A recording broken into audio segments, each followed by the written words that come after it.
Good. I'd like to welcome everybody to our Planning Commission meeting tonight.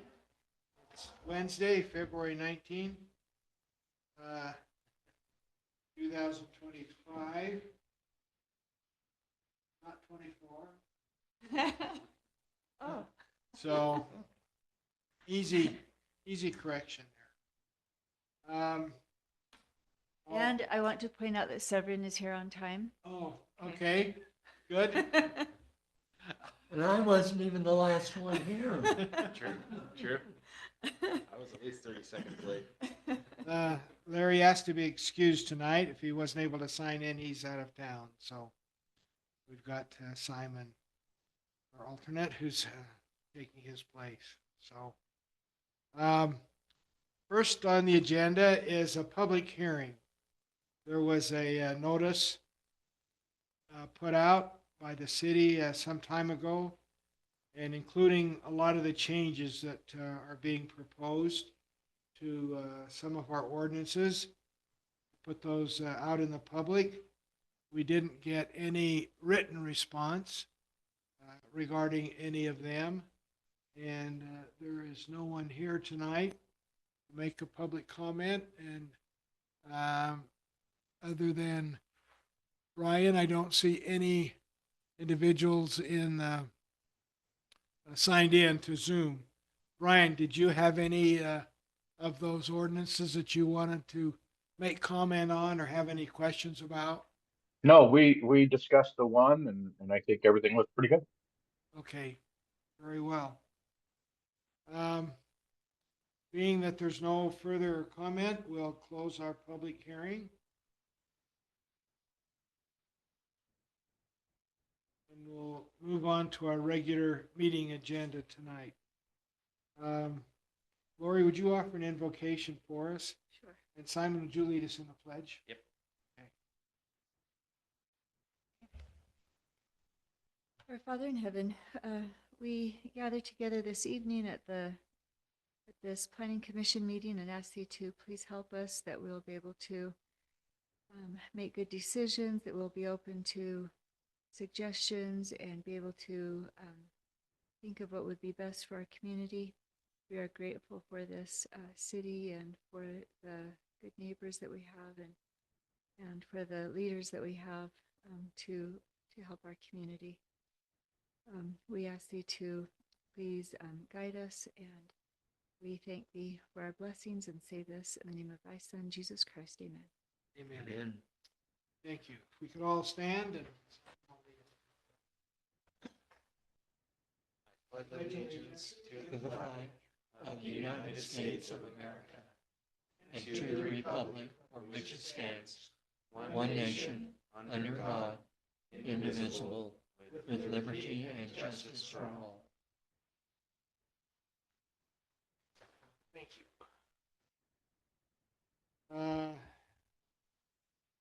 Next item is any public comment. Don't see anyone here. Jody, any public comment you want to make? Okay. Brian, any? Okay. We'll go on to the next item 14 on the agenda, which is approval of the November 2024 Planning Commission meetings, which is the last meeting which we publicly held. So I sent those minutes out to everybody. I don't think I got any changes suggested or recommended. So they were as I sent them out. I'll take a motion to approve those if somebody wants to make one. I'll make a motion to approve November 2024 Planning Commission meetings. Okay, motion made by John Stout. Is there a second to that? I'll second that. Okay, second by Lori. All in favor of approving those minutes, say aye. Aye. Aye. Any opposed? All right, minutes stand approved. Next, we have some training that Jody is going to give us on open public meetings training. This is a yearly training that we're required to give. She gave it or a week or so ago to the city council. And so I've asked her to come and give it to us tonight. So turn the time over to Jody. Well, I appreciate everyone coming tonight. And like Wayne mentioned, this is a yearly training that the state requires every elected and appointed body to go through. So as council member or as planning commissioners, you are appointed. Therefore, you have to participate in a Utah Open Meetings Act training each year. Once this is done, you'll be done until 2026. So I promise not to make it that long. So the main reason for Open Public Meetings Act is to conduct the business of the city in an open forum. It allows everyone to, from the public, to be able to participate, be able to express any comments they may have, and keep the business of the city open to everyone. There is some specific reasons that you could close a planning commission meeting. And those are the same as with a city council meeting. That would be if you're doing collective bargaining, if you're looking at a development agreement, or in some cases, some of your subdivisions, if you've got some questions on those, since as the state has now changed our subdivision code, you are a body that will act on subdivisions. They will not go to the city council anymore. So that's kind of something that you are big responsibility in how Woodland Hills will look and the way that it will be developed. A meeting is the convening of public body with a quorum present. That would mean that as a public body of 5 individuals, as long as you have 3 members present, you've got a quorum. We do allow that you can have a meeting either in person, electronically, or it can be a combination of both. There is one rule under that is you are not required to take public comment from someone who is participating electronically, except during a public comment period or in a public hearing. And you can even require that people attend in person if you don't want to open it up to electronic. A meeting does not include getting together at church, Woodland Hills Days, any of our chance gatherings. That's not anything that we have to publish. So that's not a public meeting. It would be anything where you have the ability to make a decision. So if you have 2 of you or 3 of you and you're making a decision on a subdivision or development agreement, try to stick away from that conversation unless you're in a public meeting. So don't talk about that in that capacity. This defines the different ones we have as public meetings, committees. So our Planning Commission, Parks, Trails and Rec, Finance, Public Works, and our Community Development Committee. All are required to follow these same rules. We are required to notice a public meeting, and we have to give a 24-hour notice. And that agenda needs to be posted at our City Hall and on the Utah Public Notice website.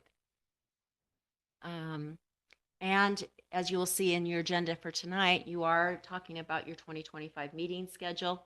That'll take care of your regular meetings for this year. And so that has been noticed as part of your agenda.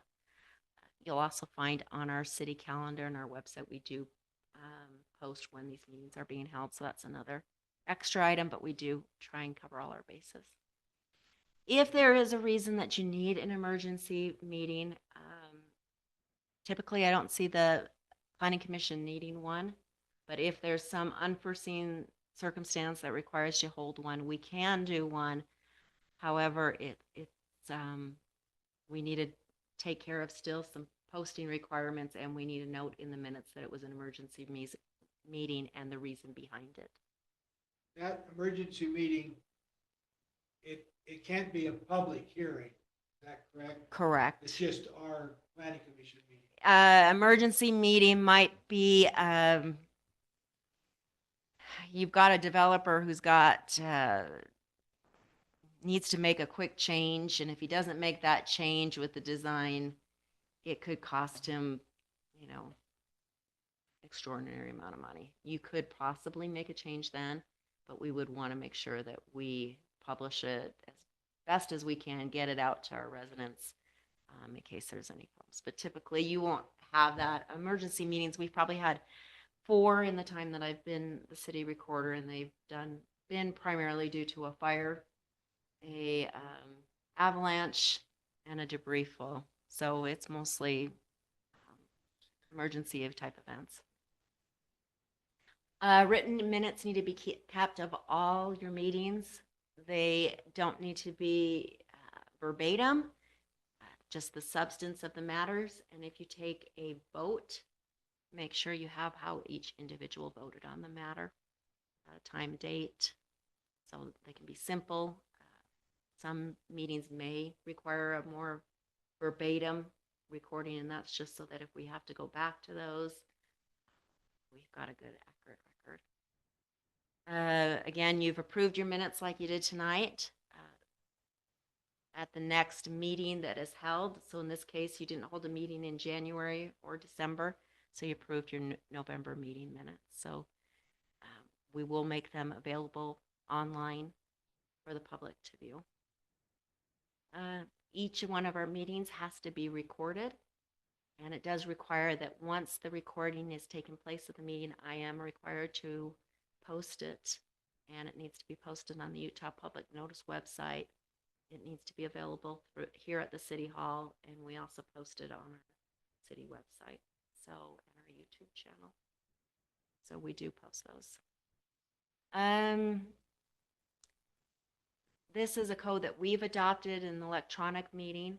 Not everyone has an electronic meeting ordinance, but we did adopt one during COVID. So you can hold an electronic meeting. It does require, though, that one member of the body still be at the anchor location.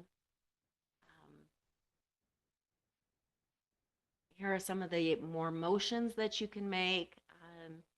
If you decide, and you're looking at a proposed ordinance and it's not coming together, instead of, if you are going to table discussion on that proposed ordinance, it's best to stipulate when that discussion will take place.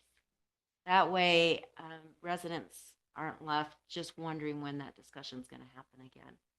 So as much as you can, when you make a motion, whether tabling or approving, be exact in when either you're going to follow up on it. If you're not going to follow up on it and you're just deciding, you know what, we're not going to even look at this one, let the public know that so that they don't have questions. People can be removed from a meeting, but you are going to need 2/3 of vote. Hopefully that never happens in Woodland Hills, but you can do it. We went over the closed meetings rules. These are a few more. 2/3 of the members present have to vote to close it, and you do need to keep minutes.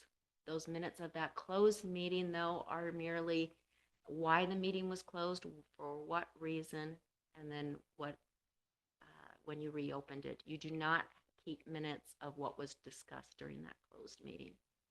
If the recording of that closed meeting is subpoenaed, and that's the only way anything can get out about what's discussed during the closed meeting.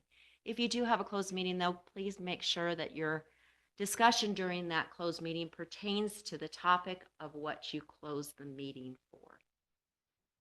We can tend to get on different topics, and that we can't do in a closed meeting. So be Does careful. the closed portion of the meeting have to be recorded?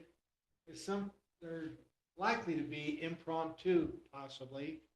I know minutes would be taken, but is there a requirement to record it as well? It is required to record it. And the reason is that if someone wants to know what you discussed during that closed session, they can get a subpoena of those recordings. And if you discuss something that was inappropriately discussed in a closed session, we will get trouble from the state. Okay. So without a recording, we really shouldn't have a closed meeting. You should never have a closed meeting without a recording. Except, let me rephrase that. There are times you don't need a recording. And that is if you're talking about the physical or mental capacity of one of the individuals that's serving as a member of the board. You can close a meeting, and if that's the only time you don't need a recording. So, We're talking about one of us. yeah, if, Okay. you know, that's one time. If you were worried about someone not being able to fulfill their term due to some medical reason. Again, these are reasons for close, but they really wouldn't apply to the planning commission. These are mainly what your city council is going to do because they're going to take the action on mental capacity and things like that. A few more, and just tells you what the penalty is if you hold a meeting improperly. And we could be responsible for court costs and attorney fees if someone comes back and says you held an improper meeting and it wasn't done correctly. That is about it.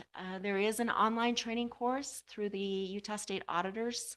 If you want to know more about our Open Meeting Act or any of the other acts that the state legislation has adopted, you can go to the auditor's office, and they've got some great courses. They also have some courses on LUBNA, which is land use, and they're quick, and maybe 30 minutes is all it's going to take, but it's going to give you a good overview of what your responsibilities are as a commissioner on land use. So if you'd like those links, I'm happy to send them over to you and look at those courses. Also, once a year, there is a training that the trust does do, and I think it's a dinner and kind of goes over a little bit of the training. I think Lori might have went to one in Payson one time.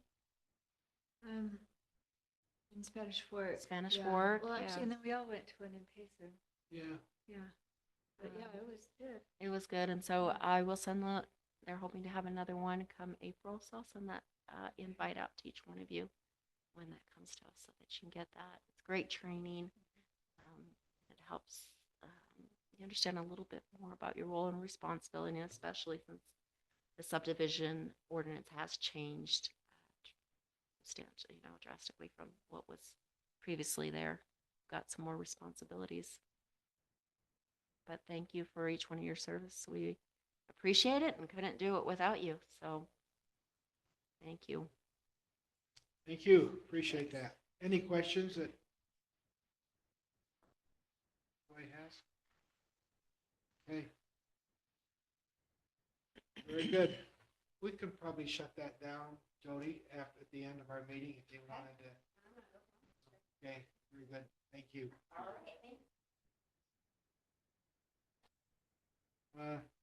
Inside the binder, there's a schedule there for meetings for this year. We put them on the third Wednesday. If that works for everybody, we'll continue to do that. It's seemed to have worked in the past. There may be time here or there where we may cancel a meeting with no agenda items. So if you're all good with continuing with that, I'd like to do it by a motion to approve that schedule this coming year. I move that we approve the 2025 Monroe City Planning Commission meeting schedule as listed. Very good. Thank you, Severin. Is there a second? I'll second it. Okay. All in favor? Aye. Aye. Any opposed? Very good. Next, this is again a requirement every year that we nominate a chair and a vice chair. Normally, the vice chair will sit in if the chair is ever absent and there is a called meeting. The vice chair will fill in there. So I'll open the floor for nominations start with the chair and go from there. I nominate Wayne Franson to be chair of the planning commission. I'll second that. Too quick. All right. All in favor? Aye. Any opposed? Okay, next, open nominations for the vice chair. And I should say that Larry has filled that position the last number of years, and I not here tonight, so I'm not, I assume he'd be willing if he's nominated. Not, and are there any, probably not Simon, because he's an alternate, but are any of the other three of you against being a vice chair? You're all okay if you're nominated. Would support either of these two doing it. Or Larry. That was exactly his question. Okay, we'll open up the nominations then for vice chair. I nominate Larry to serve as vice chair. Okay, I second it. He's not here. I think that's what happened last year. It is. yeah. Let's Doesn't keep sound him late thinking that that day. you'll be missed and nobody will nominate him. Very good. All in favor of that nomination? Aye. Aye. Any opposed? All right, very good. We'll go forward with that. Next item, number 18, are the bylaws. I sent a copy to you all. Some of you may have a copy. This hasn't changed for a number of years. Rather than go through it in detail, what I'd like to suggest is for us to read through it during this next month.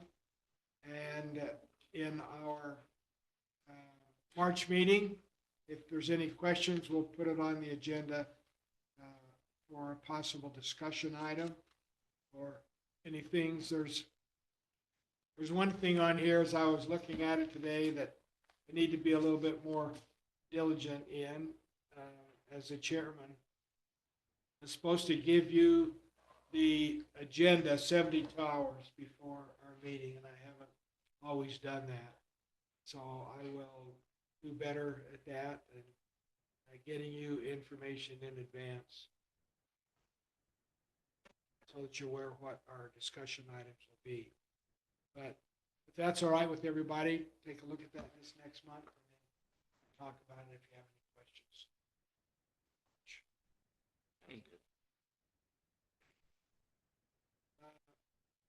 The next item on the agenda is a lot combining that a person over in Summit Creek wants to do. And I sent you the paperwork on it. He owns 2 lots there. This is in Nebo Circle. And he wants to combine these into one lot, do away with that lot line, and he'll have one lot. He's already built, his home is on one lot. He's been there for a number of years, and is the owner of 2 lots, and he wants to combine those into a single lot.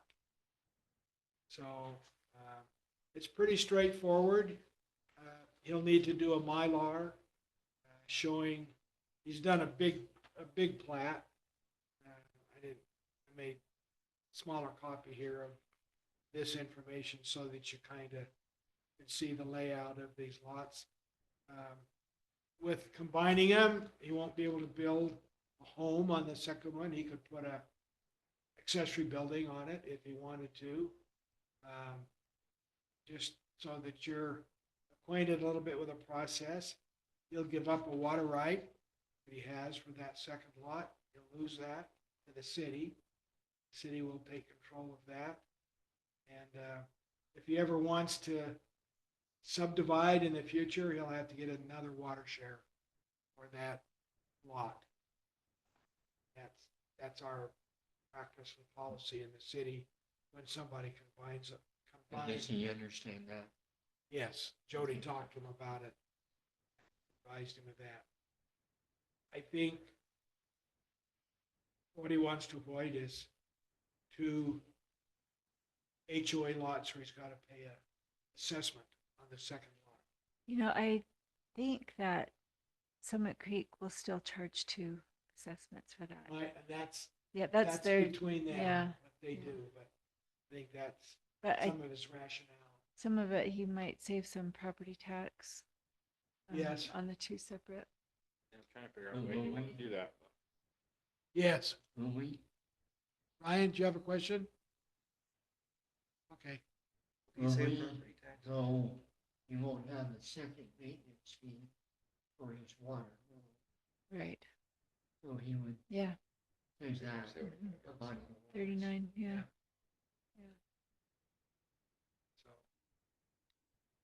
So, this will go. I can't remember. I should have asked Jody before.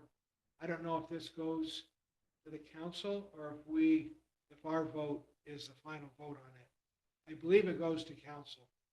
I'm not positive about that, but either way, I don't see any reason not to. Stays here, it's a, Well, if the It may subdivision just be doesn't with go us, with it anymore, planning commission. why would this go to? Yeah. Yeah. But we can check that out. We'll check that out. Any questions on that? super straightforward. I'd probably leave it as 2 lots personally. Yeah. Well, what are their monthly assessments? I think they're around $300, something like that. I know. Over in Summer Creek, so. Yeah, I don't know if they'll give them a break, but to buy that water share again is going to be expensive. If you're going to But, you want to sell it someday or kids. yeah. Yeah. Well, I'll take a motion then on item 19, whether to approve that lot line adjustment. I'll make a motion to approve the James Dunning lot line adjustment as presented. Okay. Is there a second to that? I'll second it. All in favor? Any opposed? All right, thank you. He, by the way, he asked if he needed to be here tonight, and told him he didn't need to be, so. Straightforward. Okay, next is a discussion and review of the public hearing ordinances that were put out there. These are all generally considered to be land use ordinances. So they are required to have a public hearing. So I want to go through these one by one and get into your thoughts or comments. If you feel there's a further change that needs to be made to one or others, we can talk about that. These don't have to be finalized in this, with these words. So, but this will all go to the city council then with our recommendation on each individual ordinance change. Let me look through these just a little bit and acquaint you. I did most of the drafting on these. The first one, amending code 6.1.2 under E, motor.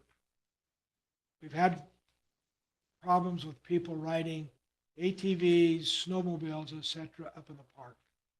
And we wanted to put an end to that. Right now, we don't have an ordinance that addresses that one way or the other.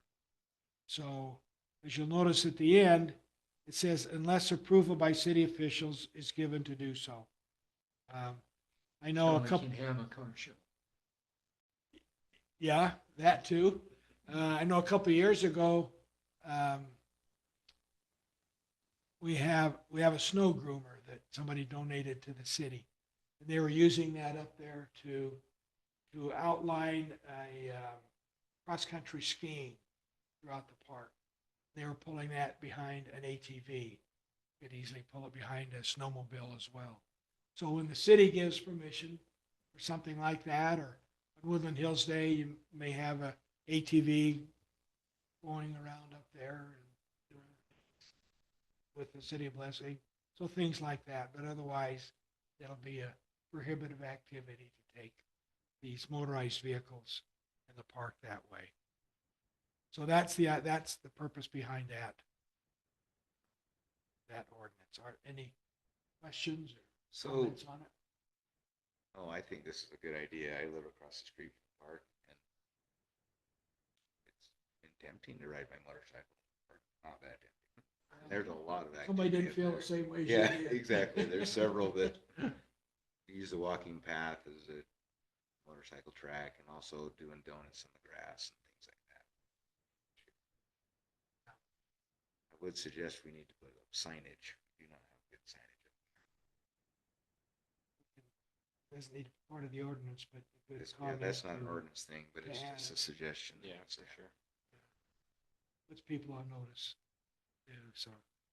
Ryan, any thoughts on that? So it was really hard to hear. What was the suggestion? We've got people who are riding motorcycles and ATV in the park, so this prohibits that. Just about Oh, the sign. Yeah. The suggestion was made to make sure we get a sign up there prohibiting that once the ordinance is in place.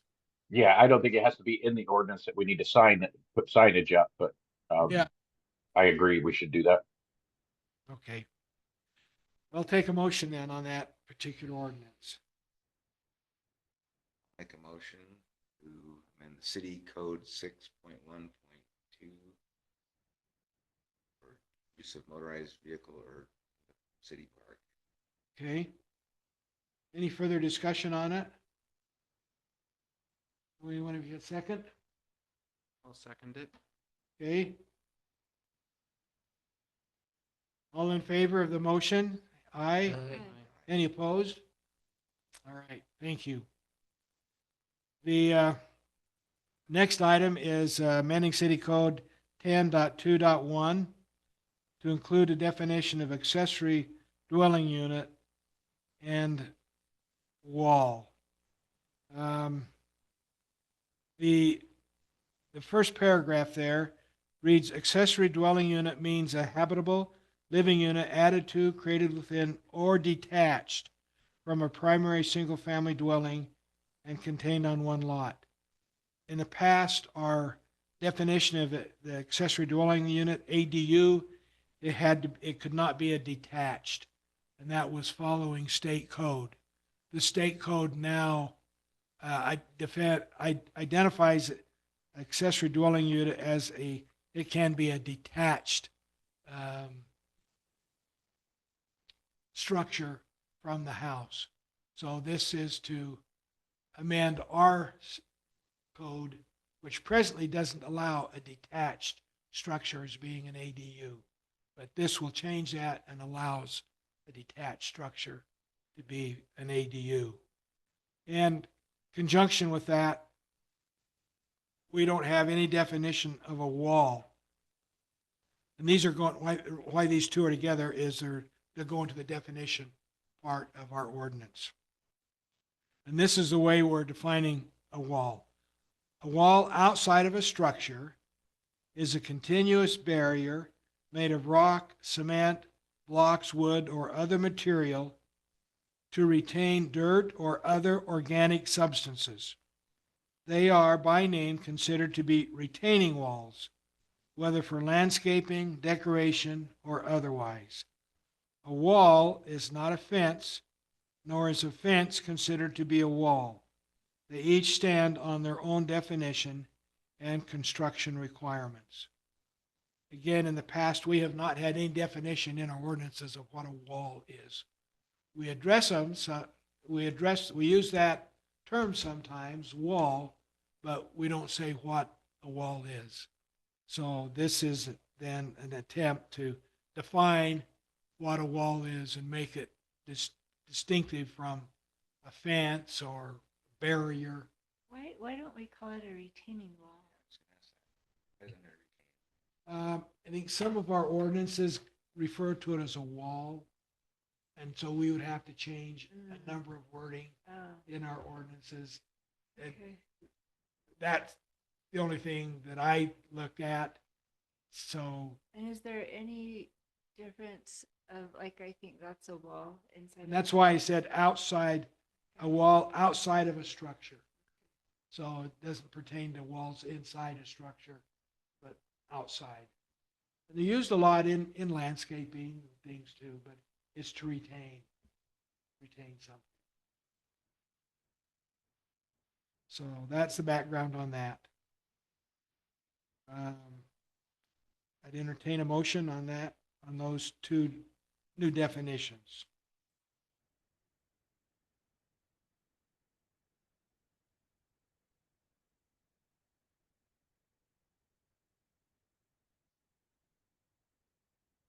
Amending city code N-2.1 to include a definition for accessory dwelling units and Okay, is there a second?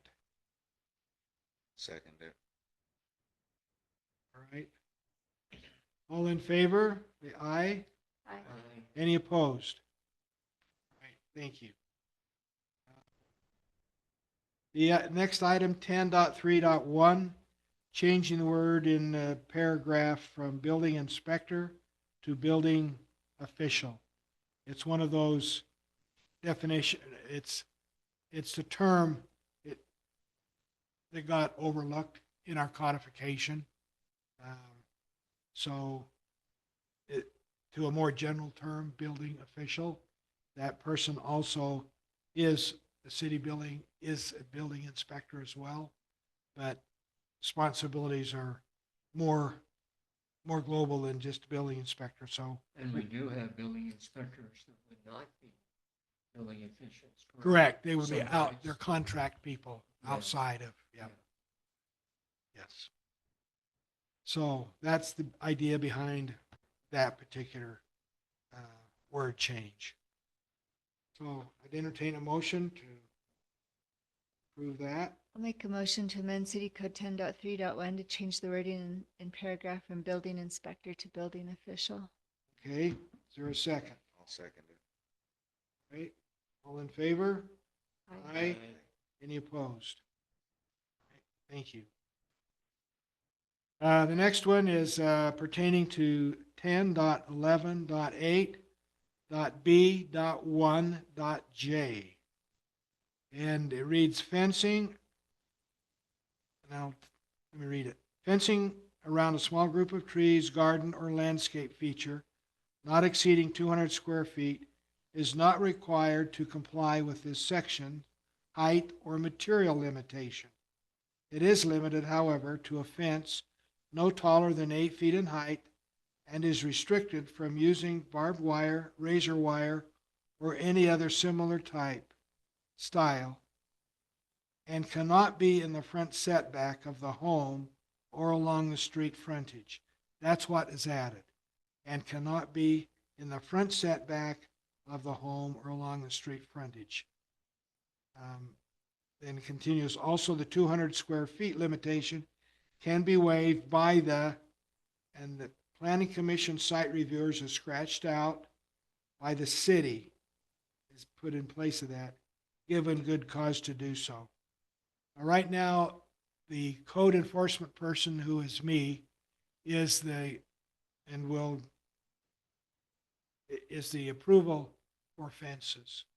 It's not coming to Planning Commission. Didn't feel that there was a need. We only meet once a month. Sometimes people are more in a hurry to get a fence approved than the frequency of our meeting. If there's any questions, usually I'll talk to Ted, our building official, about it, but fences, generally speaking, are pretty straightforward in what they want to do. So those are the two changes. And I'm surprised it didn't come up. It hasn't come up yet. Somebody want to put a garden in the front yard and put a big fence around it, but it hasn't.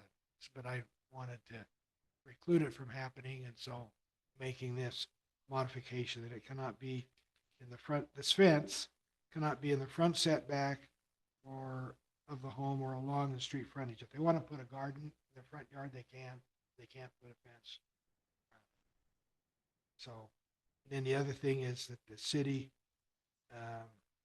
is the approval, which is me, and there's some other places that we'll see a change to the, I think the zoning officer will have to look at it and see for approving fences, taking it away from the planning commission and other ordinances. that we brought here. So those are the two changes with that one. Any questions about it or any further comments or Well, concerns? my concern is not on the changes, but the way it was written initially. 200 square feet. It's hardly anything for a garden. Okay, That's 10 by 20. there's an outlet. Well, I know, Person can build two 200 square foot plots, put a fence around each one or well, my garden is almost 900 square feet. It has an 8-foot fence around it, 8-foot around it. Of course, it was built before this fencing ordinance went into play, so I am not in violation. Because as long as I keep it up, I'm fine. But, I mean, that's not much of a garden. it is, That's all I was saying. yeah. And that's, the 200 square feet can be waived Yeah. if, and I agree with you, so. So this is something that you could come out and look at, approve, or whatever, if there's a circumstance. Where did the 200 square foot number come from? Existing code when it was first done. I mean, in a yard that, like Severn said, is nothing. Even 1,000 square feet is not much in a yard.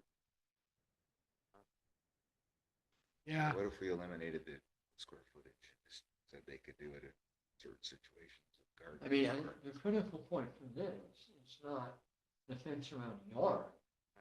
Because the fence around the yard you could do, but it can only be 6 feet high at the most. This one can be 8 feet. Because you need it for the deer, otherwise, good luck. Yeah. yeah. They hop over a 6-foot fence like it's nothing. Like, no, Can't they hop You- over an 8-foot? They try. It's really hard. An They 8-foot It's hard. kind of, They typically won't. it scares them away. especially if you have like garden fixtures in there, they kind of like, yeah, it's a little sketchy. But Um, So your thought is, what are your thoughts are, eliminating the 200 square feet for a garden fence? 200 square feet sounds like a huge garden to me.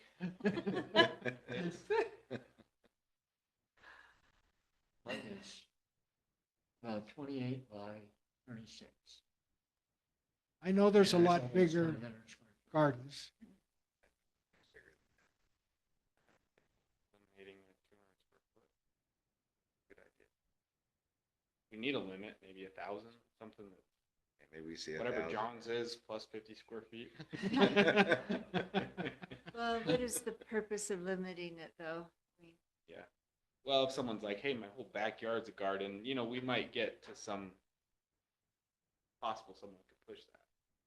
And I could see someone having their entire backyard as a garden. Maybe they need to have multiple gardens, like you said, or something. But it would be still approved by you. Yeah.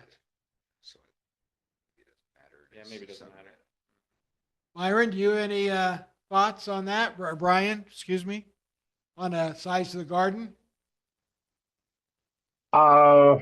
So I don't want to run into cases where, like a sports court that we know about that is not a sports court, right?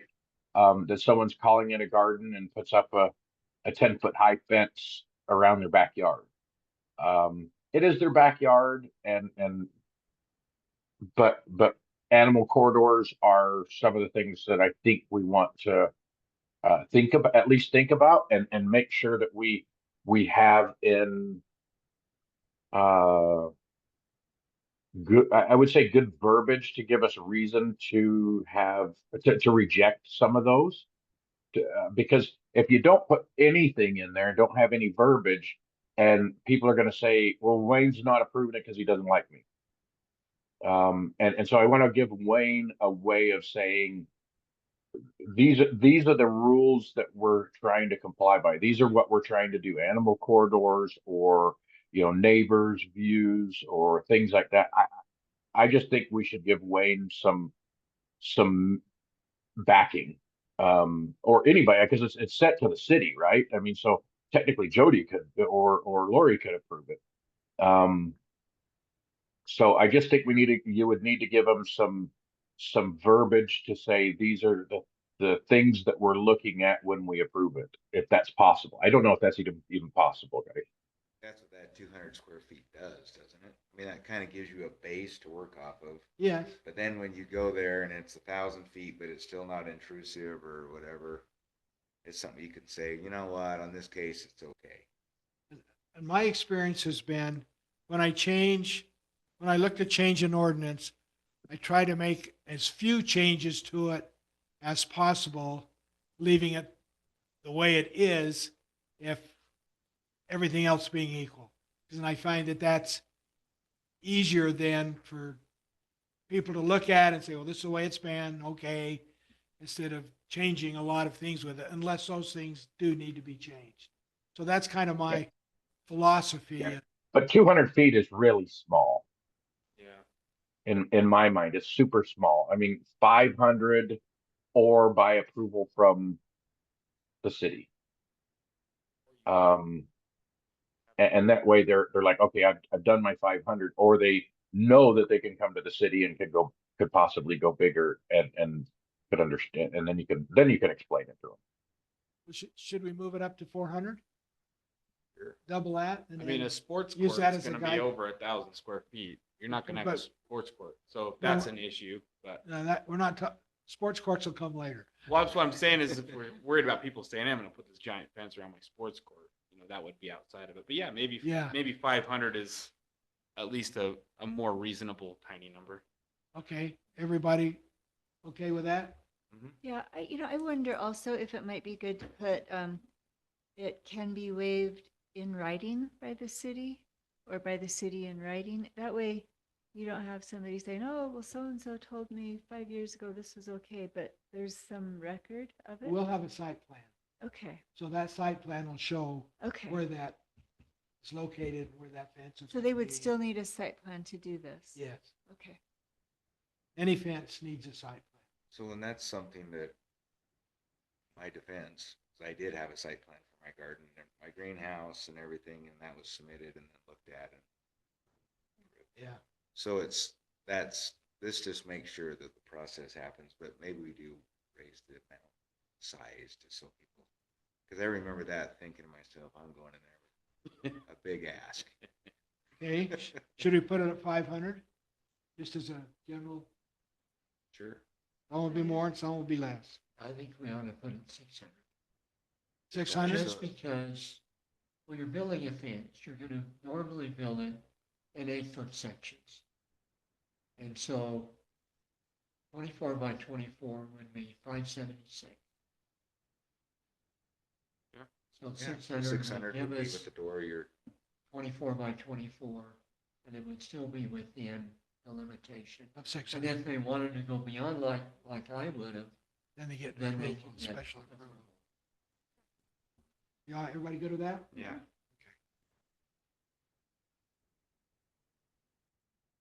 Okay, we'll change that then to 600.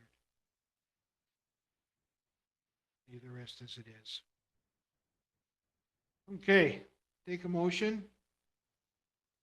Move that we amend City Code 10-10.11.8.b.1.j to include the changes plus the limit not exceeding 600 square feet.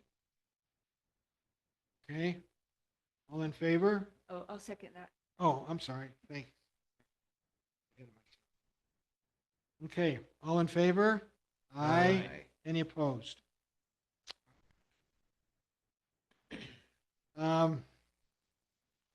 The next has to do with fences also. And it's continued on the next page. Says this is pertaining to 10.11.8.b.2, supposed to be dot A. Yeah.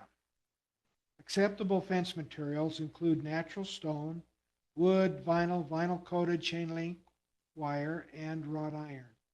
Masonry and concrete may be used for fence posts or pillars only. Plain, not vinyl coated, chain link fencing, wire mesh and vinyl mesh may be used for sport courts, gardens, and animal enclosures. No part of a fence will be constructed of any form of barbed wire, chain link, privacy slats, or chain link privacy screening, with the exception that city property or facilities deemed by the city to require fencing for security may use plain, not vinyl coated, chain link fencing, barbed wire, razor wire, or an equivalent. And so, hold on. And may be constructed of opaque building material. Enclosures exclusive for livestock may use barbed wire fencing. So the changes that are being proposed here are razor wire. The city can use razor wire for security purposes.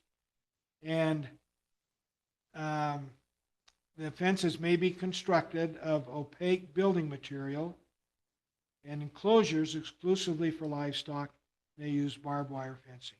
Those are the add-ons to this particular ordinance. Everything else is as it is currently in our fencing ordinance. So again, with my thought of making minimal changes to existing ordinance, and these are the changes then that I would propose that we make. And it's been suggested to us by at least one council member to do that, to make these changes. So any thoughts or comments on Yeah, I have one concern. it? Okay. The very first sentence seems to be somewhat contradictory when we have including natural stone. And yet, the next sentence, masonry and concrete may be used for fence posts or pillars only. So it looks like we can stack natural stone to make a fence. We can't Like a use stone wall. masonry with it. I read that to say that, I mean, because your post or a pillar is a part of the material, part of the fence. To me, if I was reading that, I would say, okay, I can use these things, but I can only use the natural stone as a post or pillar. I And can't. it I doesn't say can't use natural it. stone. Well, but it's It says stone is. masonry or concrete post. I guess I read. I consider I don't natural think stone natural as stone masonry. needs to be in that first sentence. I guess I consider natural stone to be masonry. So. Yeah, you can use masonry and stack natural stone. And it can be used in a combination of ways. But in the natural stone, in the first part, is the fence. Oh, I see what you're And saying. we don't want a natural stone fence. But isn't a fence post part of the fence? That's different. It says fence post, masonry, or concrete is all right for a post. But the way this reads, the natural stone, you could be the stuff in between. You could just natural stone stack. It could, but natural Yeah. stone could also be used for posts and pillars. Well, it says masonry. It doesn't say natural stone.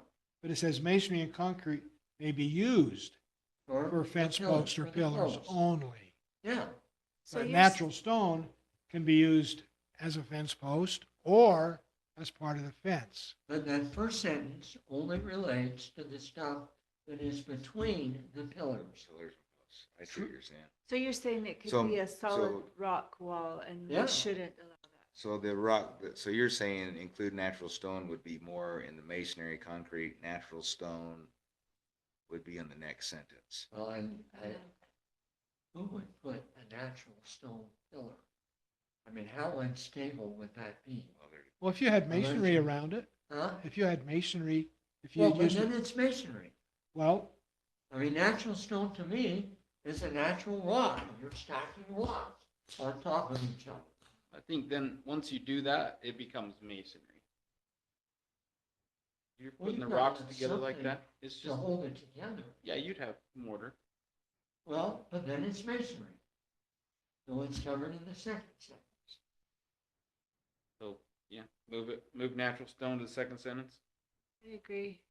Yeah, that actually Yeah. does make sense because it is part of the fencing, the way it looks like. Yeah. Yeah. so leave it where it's at, but also No. No, take it out take of it out of where it's at. acceptable fence So, materials. yeah, acceptable fence materials would start at wood, vinyl, coated chain link wire. Okay, And then So you don't want natural stone. put you're it saying- as masonry, natural stone, and concrete. Put on the next one. So include that in the pillars. But are we saying that the natural stone is not to be used as part of the fence, only as part of the pillar or Yes. post? You know, how else would you use it as part of a fence? Solid Stack, castle rock wall. stack rocks up. So we're okay with that currently? Wouldn't that be a privacy fence? That's okay. Well, not up here. It's in the ordinance now. That's not, wasn't changed. So that's Well, in but- the ordinance now. Is it And improper to that's be part there? of the ordinance. Yes. But there's another part of the ordinance that says the fence up here has to be 75% open.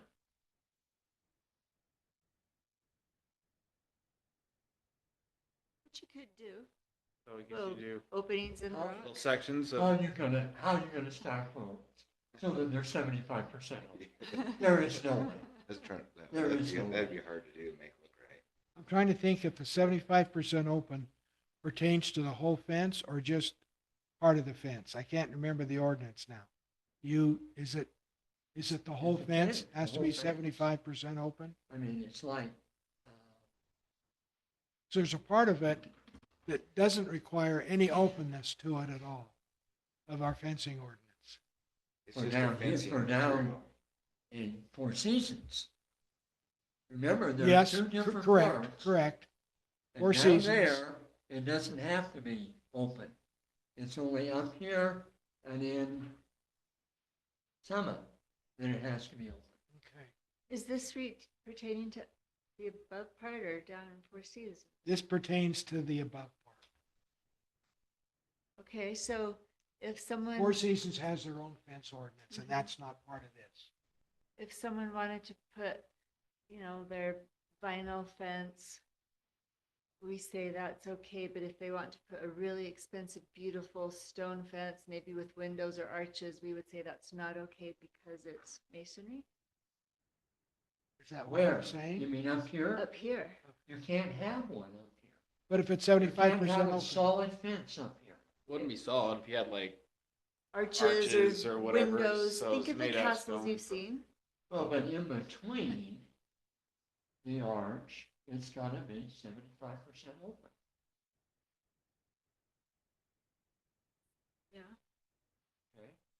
And so you can't have a vinyl fence up here. No, but you could have what are they called? They're almost plastic. They look No. like wood. the composite ones. Composite, yeah. No, Yeah. you it's could- solid. You can't have a solid fence Not up here. up here. It has to be 75% open. And I don't know how you make a vinyl fence or a composite fence that's 75% open. well, if They're you, solid panels. Vinyl rail fences can be 75% open. It would be close. or vinyl chain link can be 75% open. Coated. Yes, Yeah, vinyl Yeah. coated. yeah, sure. But when we're talking about, normally we're talking about a composite fence or a vinyl fence. We're talking about solid Closed. panels. Yeah, So we're talking about the panel area, not the posts, because Yeah. posts are always solid. So it should say maybe well, that's acceptable fence panel materials materials. So include, we're more specific about what we're using in the panel Yeah. area. Materials between Posts. posts and columns. I mean, even the wood. Even we the just- wood's if gonna we be a little review- sketchy. if we remove natural stone. So acceptable fence materials include wood, vinyl coated chain link wire, and wrought iron. Then masonry and concrete and natural stone may be used for fence posts and pillars. But wouldn't steel then be allowed in posts Well, and pillars? I Yeah. think that's the other question, because you look at like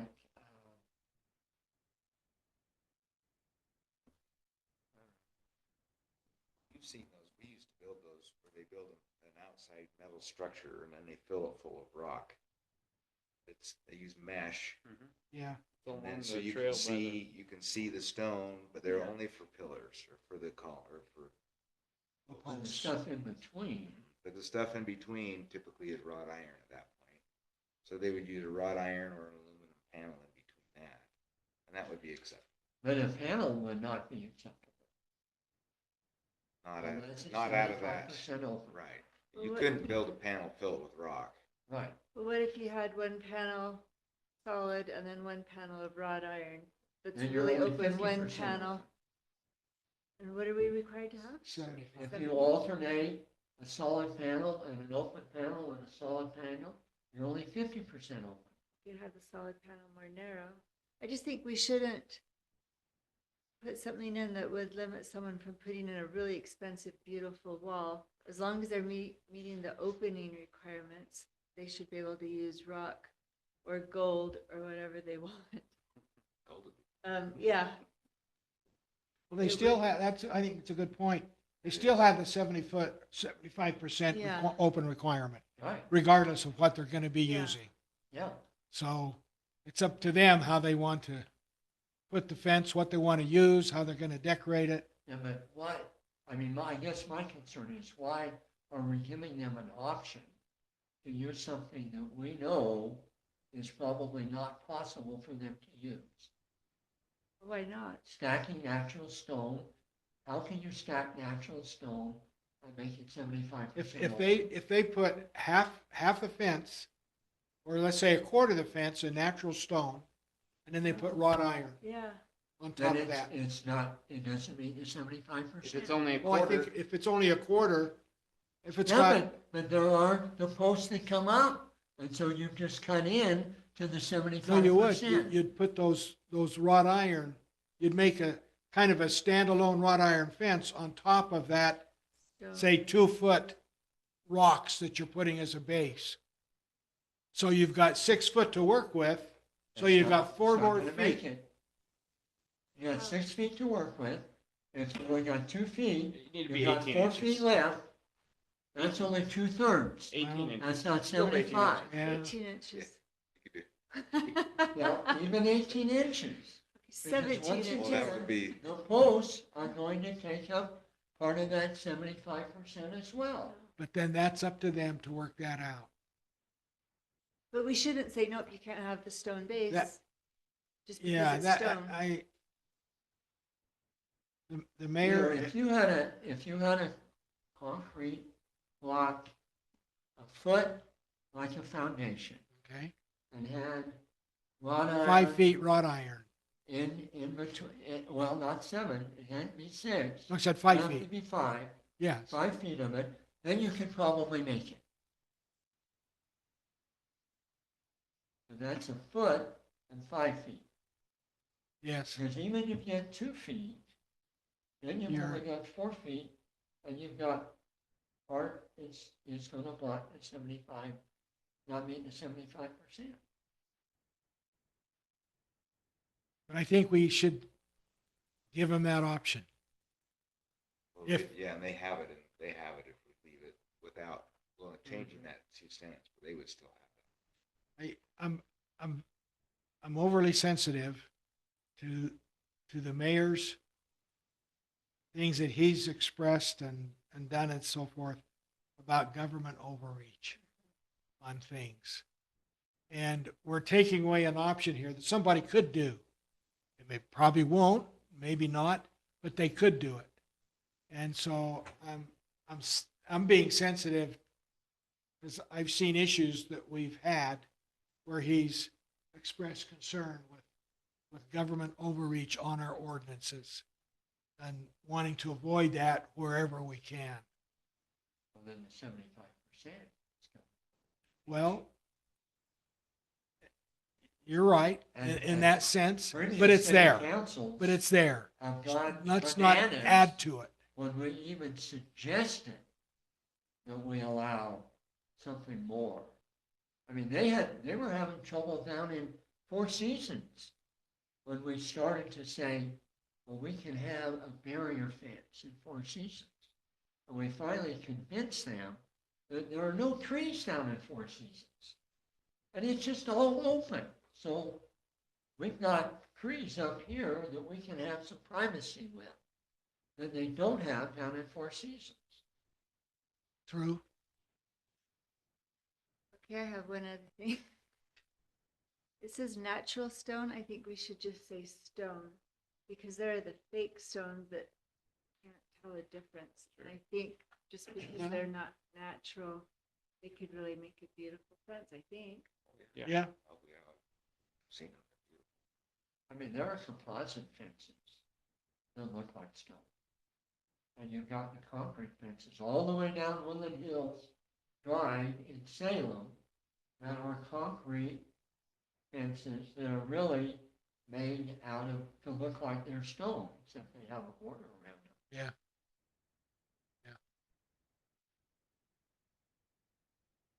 So, Getting all down to brass tacks here, we probably need to add steel as an option. Getting Yeah, the nitpicky. wrought iron, I mean, most of the fences nowadays are not made out of wrought iron. They're made out of steel. Steel. This has a weird base, but Understand, but Yeah. it won't be the 75%. it could. No, it can't. It's too big. This would, if the base was shorter. I don't think that. Think that meets the 75%. No, Those That are just base is stone on the 18 bottom. inches, like They're you're probably saying, no- that's anything fine. over 1 foot, anything over 1 foot Yeah. is not. It is, gonna be- those look about 8 inches or so. No, it looks like it's at least. No, you're looking at the I wrong. looked at it. Did you? Yeah. That's They'll just do like their a own base. version of that that's compliant. Well, and they have to submit it. Yeah, so that's a it's not- submit. Yeah. it. Yeah, I think we scratch natural, just the natural zone. the scratch just area. natural. Just the Yeah. word natural. Natural, that's it. Yeah. Do we add steel or does that not matter? Maybe Wrought just do iron or steel steel. slash wrought iron. So yeah, I would do the slash, and on vinyl, I would put vinyl/composite. Because Trex doesn't fit in vinyl, Simtech fence doesn't fit in vinyl, that kind of stuff, so. Yeah, we're running into the composite stuff quite a bit. More, yeah. Well, That's I mean, the one fence down in Four Seasons, the big brown one is a composite. It's actually not vinyl. but this doesn't That- apply to to Four this. Seasons. No, I'm not, I was just making a reference that that's not vinyl, that is actually a composite. Understand? Yeah. And you raised that issue last time, and I understood it then too. But this doesn't apply down in Four Seasons. This applies up here and in Summit, where the 75% rule applies. The rest of the changes are fine. I think that's fine. I think I want to include composite because that often wood, it's the taking the place of a wood. And so, So, again, we'll just, And composite building materials. yeah, I mean, I would argue. Yeah? The wood and vinyl don't belong in there either. Wood and vinyl? Yeah. you can make a fence like the city has made, what do they call them? Over at the mitigation places. Split rail or something? Split rail. It's all wood, or it could be composite. And it's 75% open. And that could be, you're right. So, But most of their split rail are like 42 inches. They're not 6 feet. true. I've got some that are, at least they're probably 5 feet, just a few little rails out in front of my house. I think we need to leave that in there. So I'm including steel or wrought iron, taking out natural, and putting in composite material. Okay. Great. Okay. I have a motion. I'll make a motion to amend City Code 10.11.8.B.1.J. Nope. What? That's the next one down. Oh, I'm on the wrong B one? dot two dot A. Oh. 10.11.8.b.2.a. Yeah. With the aforementioned changes, adding composite, steel, and removing natural stone, natural. Okay. Is there a second? I'll second it. All in favor? Aye. Any opposed? Okay. Go on to the sport courts. Here's the big one. This is under 10.11.8.b.5. And I'll identify the changes as I read through this. Sport courts. For purpose of this subsection, this is a change, open air, And it should be, and what? and. Instead of In pedantic. An open air sport court is an area, this is a add, not an enclosed structure. Included that. For recreational activities that, this is a change, usually, the word usually, requires a fence to keep balls, etc., from leaving the area. All parts of a sport court, including fences, now, the rest is scratched through. This is a scratch through part. Shall be located within the area of a lot where an accessory building may be constructed as specified in the table section of 10.11.2b. Continue to scratch through. Fences which are part of a sport court shall comply with this subsection, except that fences may not be more than 18 feet in height above natural grade. So I'll scratch through. And then this is added. Can be located anywhere on the lot, except they cannot be forward of the front plane of the home, nor can they be on any easement, period. Continue to add. Any lighting installed shall not illuminate direct light outside of the owner's property. Should fencing be installed, which is part of the sports court, it shall not be more than 18 feet in height above the natural grade. That's the insert. Then it goes, the total, scratch enclosed, so it reads, the total area of a sport court shall not exceed 7,200 square feet. Any portion of a sports court fence higher than 6 feet must be 75% open. Then this added. The construction of an open-air sports court does not need approval from the city.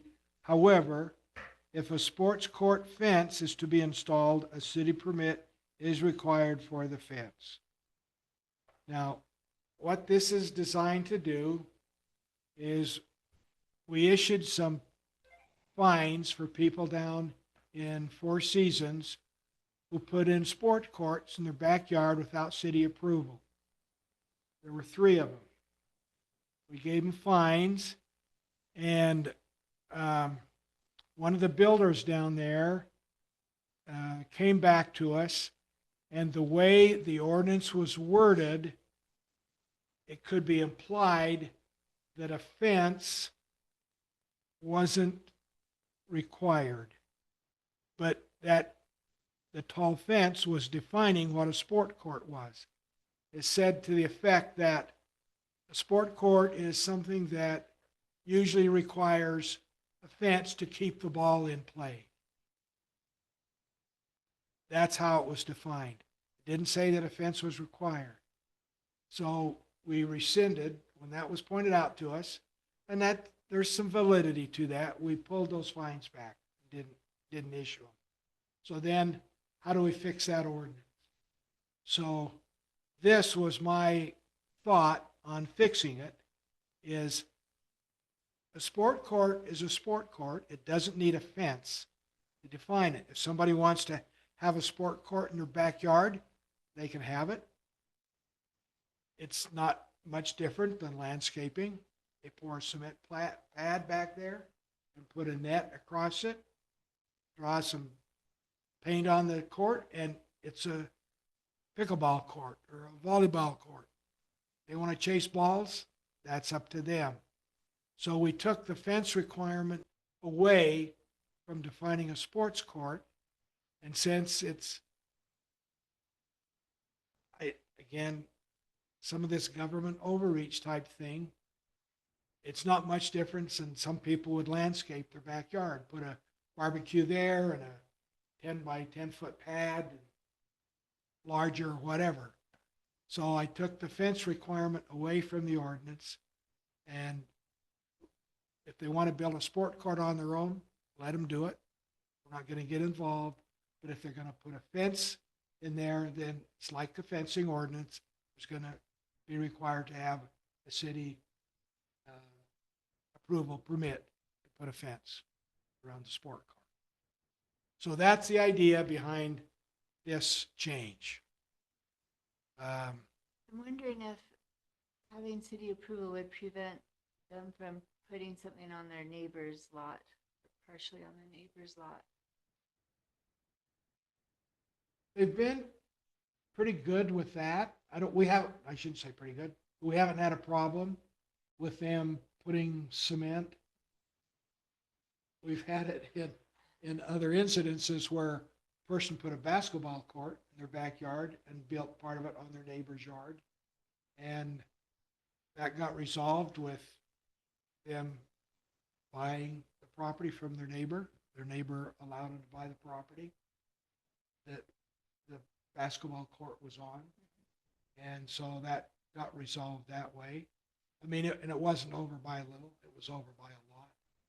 So, And I guess that's between neighbors, you know, if somebody, they Yeah. can make him remove it. it's like landscaping, you know, Yeah. a little bit harder to move if it's a cement basketball court, but no different than somebody landscaping their yard and their part of their neighbor's yard, if they weren't cautious of that. My brother had a full court basketball court in his backyard, and the half court line was on the property line between the two neighbors. They were They good shared? friends. And so they had it. They shared? They shared, but they knew that center line was the property.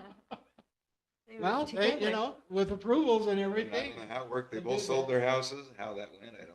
Well, But, there you, Yeah, that- only you get a full that's a- court, only you that's an have. issue.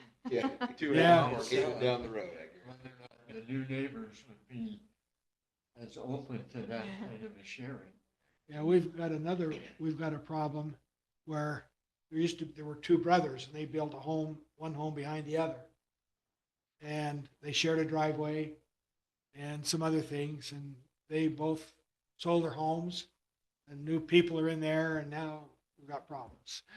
Easements and all that kind of stuff. So that happens. Anyway, So do we require a permit for lighting as well? no, Just the fence? just a fence. The lighting there is a standard. So if they go over that standard, then I've already told somebody over in Four Seasons that they had these big lights out on their posts, driveway, and told them they couldn't have them and they had to change them out to smaller wattage. So that's what we do if this, Well, and there is a little bit in there about lighting. it is, they can't, Because you can't, the direct light can't go beyond their own I don't know property. how they do that. How do you I just didn't know if we enclose required a light? permit for that or not. Yeah. Should we add that the lighting needs to be installed according to the lighting standards? 'Cause this kind of implies like, hey, as long as it's not shining directly on the neighbors, I'm good. That's what I would Well, do, it's and I'd probably- take that to the bank. That's probably a good idea. Any lighting I like installed that. Yeah. I have a situation must like be that. according to city code and shall not illuminate. Yeah. Yeah. Cause I would take that and be like, hey, this is a sport court section. It's all I'm building.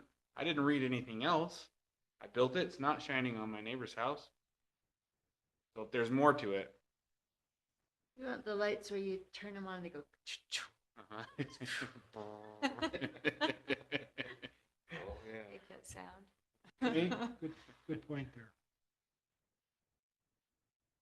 Anything else that you see is, now this, when I first read it, 7,200 feet, I thought, holy cow. When we talk That's a- about That's a tennis soccer court, field. tennis court would probably take up a lot of that. It would, but you still got a lot of room.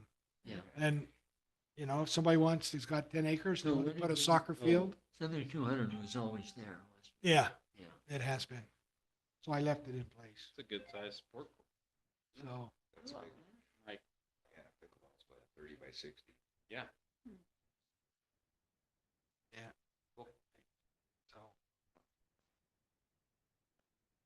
And we've got a few sport courts that are inside. Four Seasons guy has one down there. It's a pickleball court. And so I don't care what he does inside as long as the building is by code, and it was built. according to Is code. an indoor pickleball court? Is there one in Summit? Yeah. An indoor one? It's just right across from the church. Who does? House, they got a Oh, pool. oh, So oh, the house yeah, faces they have. north, and then the I may be in that building, the basketball, kind of too. L shape that comes back, Yeah, points I to the can't south. remember now. That's all Is pickleball that court. pickleball court? Wow. I love Big. pickleball, believe it. They almost Just never like- played on. His wife's the pickleball lover. Yeah, somebody loves it. Oh. That's amazing. Okay, any other thoughts? Brian, I don't know how this is going to be received by city council, but we'll find out soon enough. Well, I think when you when you give them the explanation, there's, you've got good basis for it, I think. With it needed to be fixed and we found that out. So I think you've got a good basis for it. Okay. Any other thoughts from commission? Okay, I'll accept the motion. I'll make a motion of amending city code 10.11.8.e5 with also the lighting change suggested by Simon, Simon. okay, Any lighting installed shall not illuminate a light and be Yeah. in accordance with other the ordinances. city code, yeah, okay, I've got that. All right, is there a second? I'll second it. Very seconded. Simon. All in favor? Aye. Aye. Any opposed? Okay.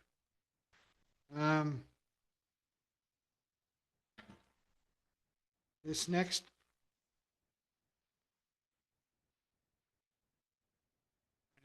Is a fencing.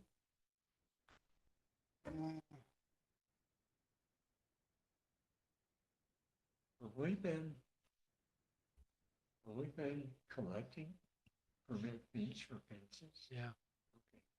they have to do a site plan for it, and those go into city inspect. So we have a permanent record of that.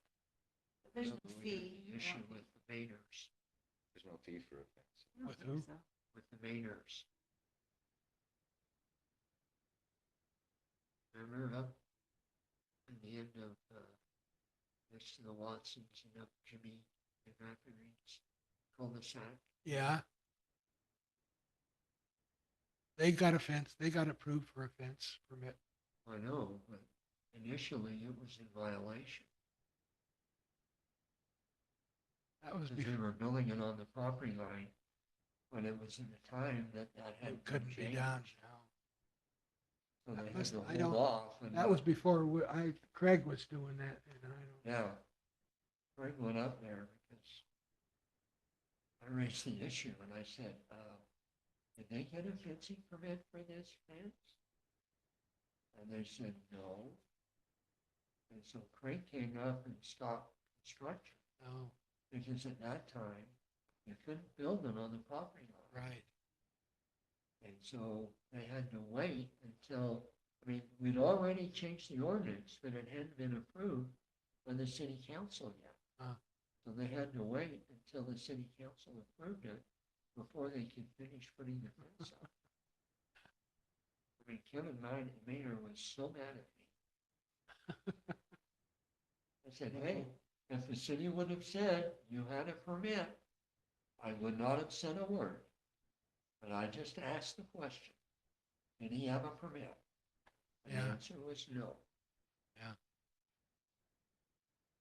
Yeah, before my time.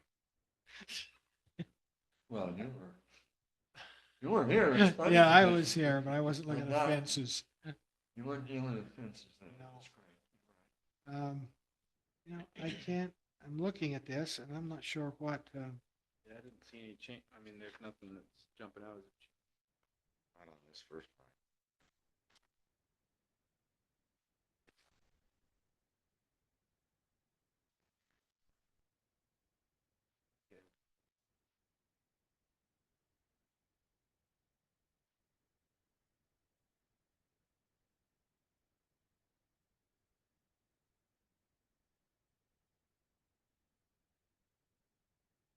It's just here to give us a reference point. Because we didn't look like we changed anything. in we the could first look it one. up. I don't, The land surveyor there before?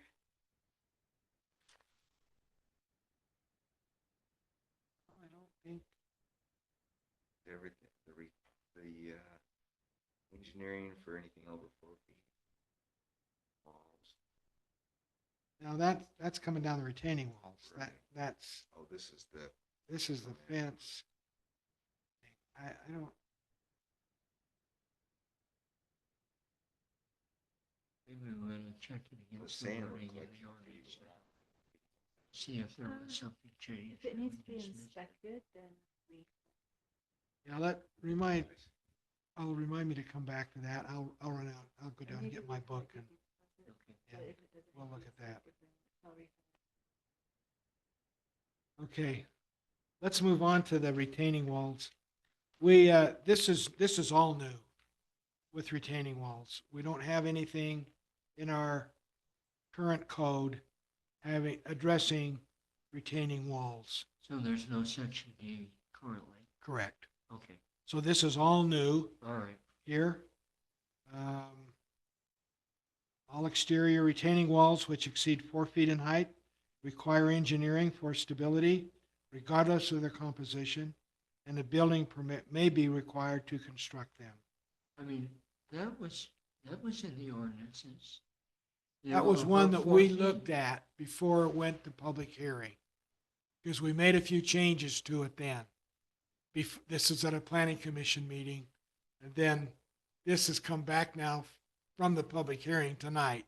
So we've read this before. In fact, there was a change, just as I'm reading this, talking about, had a building permit will be required, and we put may be required. We took out the shall be required, because there's maybe some instances where it might not be. But they do require engineering. Yeah. And I just thought. And that was it a always maybe. been that way. That was a maybe in the last. This is brand new. We don't have this in our ordinance presently on retaining walls. So do you have any definition on where one retaining wall, how far apart they need to be before the next one starts? Because in the general construction world, with soil engineering and things, we'll say if you're 4 feet or less, you're good, and then you step at 4 feet, and then you do the next one, and you do a 4 up, Yeah. 4 over, 4 up, 4 over. We don't worry about getting engineering. Is that going to work here? Let's read through this. Well, 3, we talked about. I think we do that, talk about step up. Okay. Yeah. Let's see. Harrison.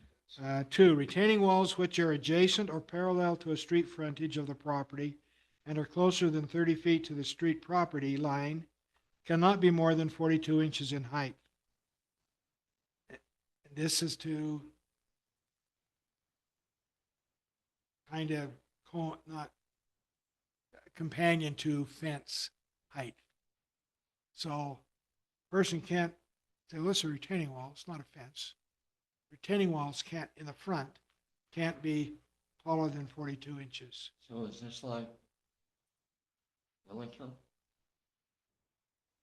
I mean, is that what Yeah. the reasons? Okay. Is measured from the natural grade, including any top of wall fencing. Retaining walls more than 30 feet away from the street frontage property line may have safety fences that run on top of the wall that exceed 42 inches in height.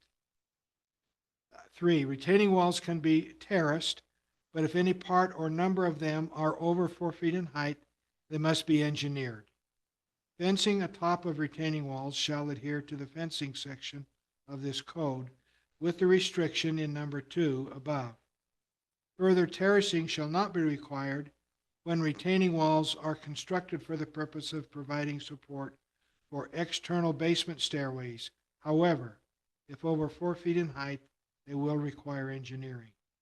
So to your question, Simon, we are requiring engineering, if nothing more than the engineer to say they're fine. Yeah, 100%. And that's how we're always Yeah. playing with it. It's like, hey, if it's more than 4 feet, we engineer it. It's just, it is what it is. But if we have the room to go up 4 feet, over 4 feet, up again, And an engineer is going to say that's fine. well, we've never bothered with an engineer when we're doing that. Oh, 'Cause just out there in general, that's how, it's just kind of the rule of thumb.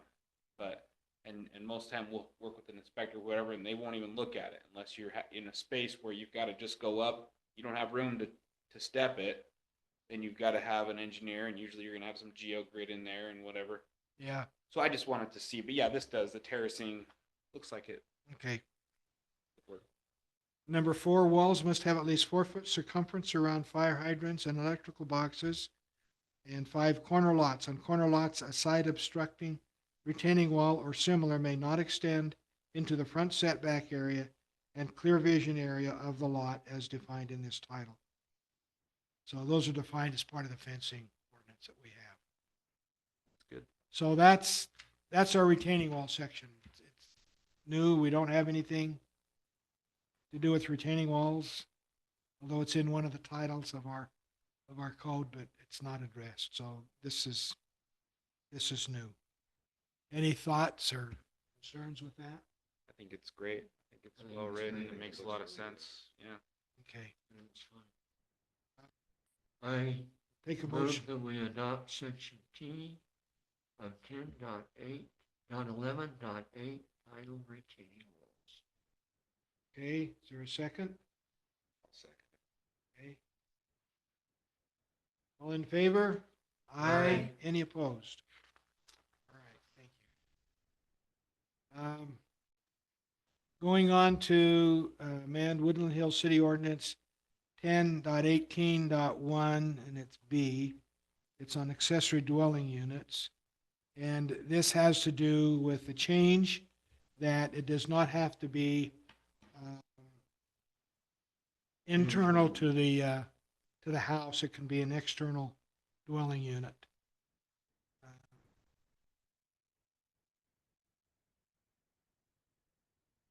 Same standards are will apply to it.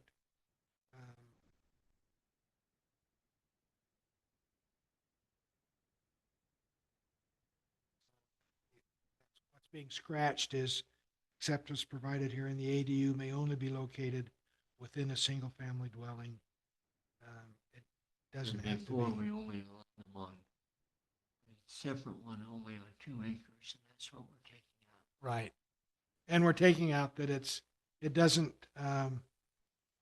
it can be external also. They'll still need to do all of the setbacks for fire and the different things that are required as an accessory building. Yeah. Now this, when we had the accessory dwelling unit ordinance, we, last year sometime, we have an accessory apartment ordinance that allowed for an external building to be built as an accessory apartment on the lot where the residence is.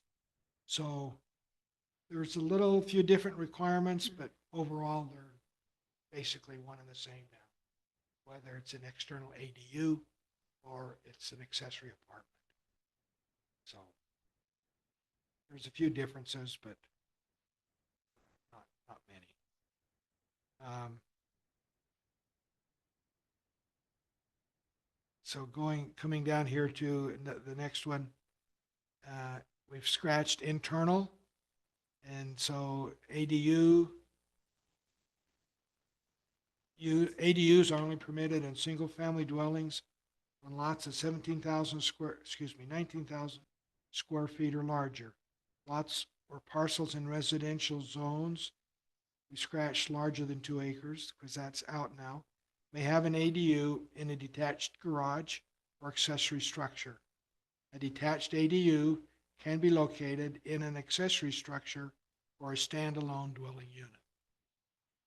So those So you can have it do upstairs accommodate above, detached. garage, yep.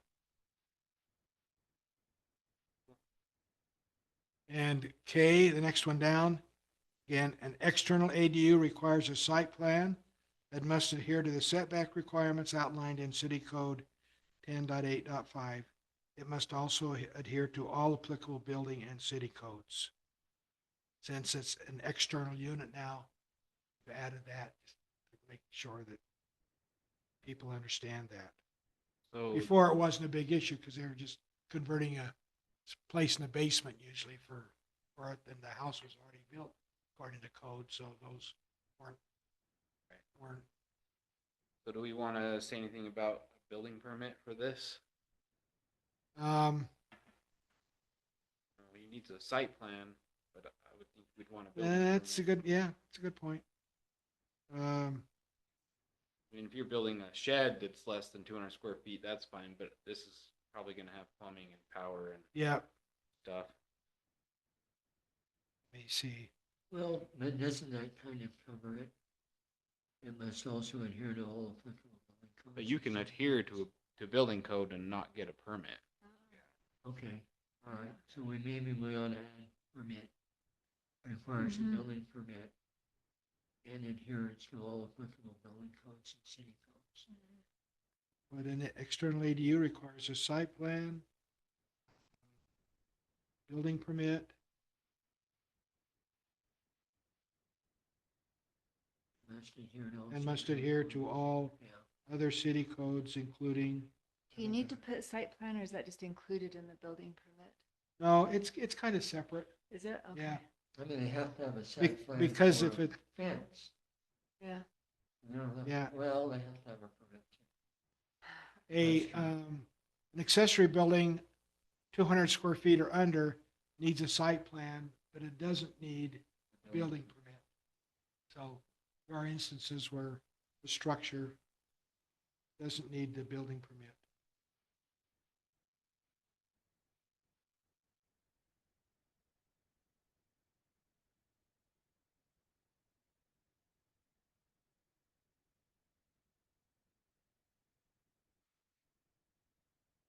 Let's see. An external ADU requires a site plan and building permit. Now we say, and must adhere to setback requirements outlined in that, and it must also adhere to all applicable building and city codes. So do we have that in there? Do you think Is there the last something line we is should add? redundant? It's Just probably add building something- permit? Yeah, the Yeah. last line might be a little redundant. Unless, I don't know if it's hurt anything, but Yeah, that is. Just I mean, if applicable you building have- codes. If you have to have a permit, you're gonna be in adherence with the Yeah. codes. So it is- So I just left that last line, must also adhere to all applicable building codes. Because we already Hey, have the Wayne, city code what if, here. so we do have some current people that have built, what will now could be considered an ADU, and if they wanted to file for a license, it, do we need to go in and do an inspection, and will that require a building permit if we're just doing an inspection on a previously built ADU? It'll, on a previously built one that hasn't been inspected, yes. They will, and there's a There's a provision in there that If says, there's a provision, okay, I didn't remember, so I was just kind of Built curious, because I know business, some are already built. yeah. and then you have to have an inspection. and we'll talk about the business license here in a minute. Yeah, but I just meant so Carrie has what will be considered an ADU above her detached garage. Um, it's already built, it's already there, but it would need an inspection to, to get a business license, to comply with the ADU. But I didn't think that would require a building permit. It would just require the inspection. Oh, you're right, and I think that kind of a situation would be good. Here, okay, let's go on. So I think it's, Okay, um, let me not get ahead of myself here. So those three ordinances, well, there's another one about ADUs, so let's treat them all the same and for approval. Okay, the next one down, 10.18.1.L. Internal ADUs previously created without a building permit shall comply with minimum health and safety standards, including but not limited to the following.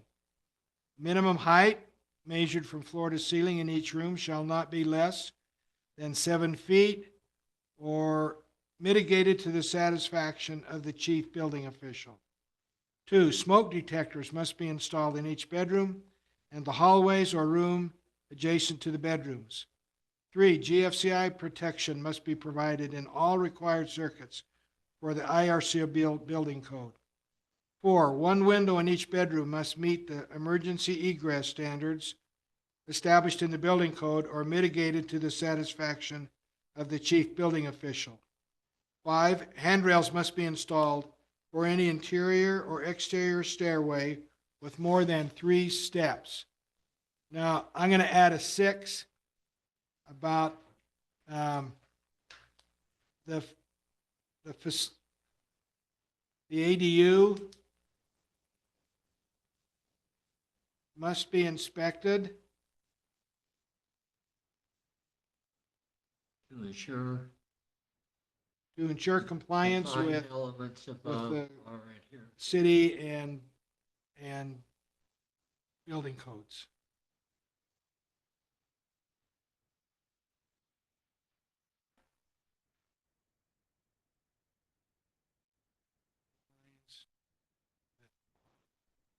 so the way that's currently worded, that's only internal.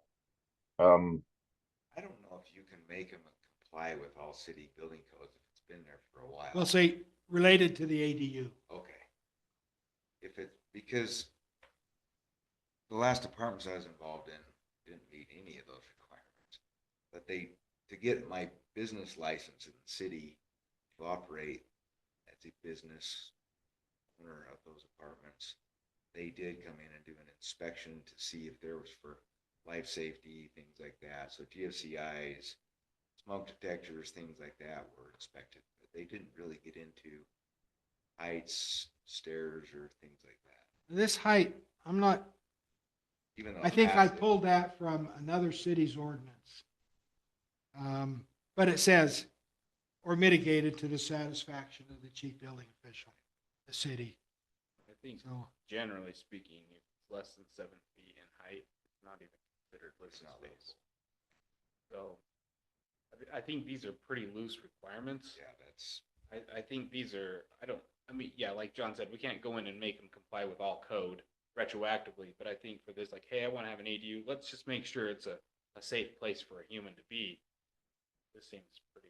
and these requirements are ones that we have now if somebody's building an ADU inside their home.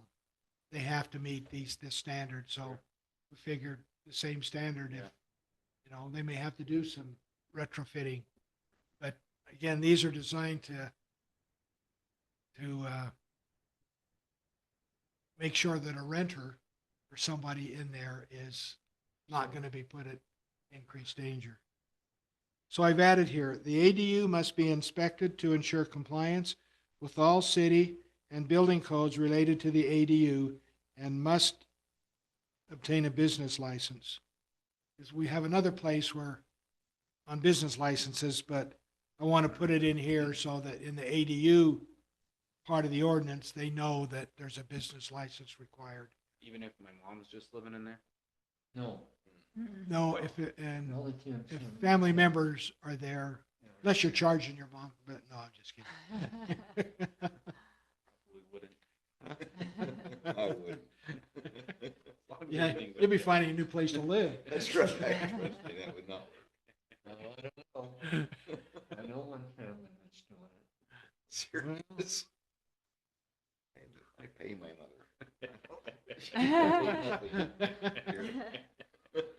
Okay. That is Wayne, the- yes. Do you want to strike internal that you were actually adding in there? Because there are some external ones that have already been built. External ones? Yes. You put internal ADUs Did. on that, you're adding internal, but there are some externals that really need to have those inspections too. This would eliminate the external ADUs from need the inspection. I mean, you're right, but somebody's built an external ADU that's not, Well, it's over a detached garage apartment is one that I know of. And they lived in that when they were building their house. It was not, we didn't have all the codes and stuff back when they built the place. But if they wanted to turn it into an ADU, they still need to get an inspection. Is they, the garage attached or not? No, it's a detached garage. Okay. well, I think we can take care of that by just scratching internal. Yeah. That's what I was thinking. I was just asking that. Okay, thank you.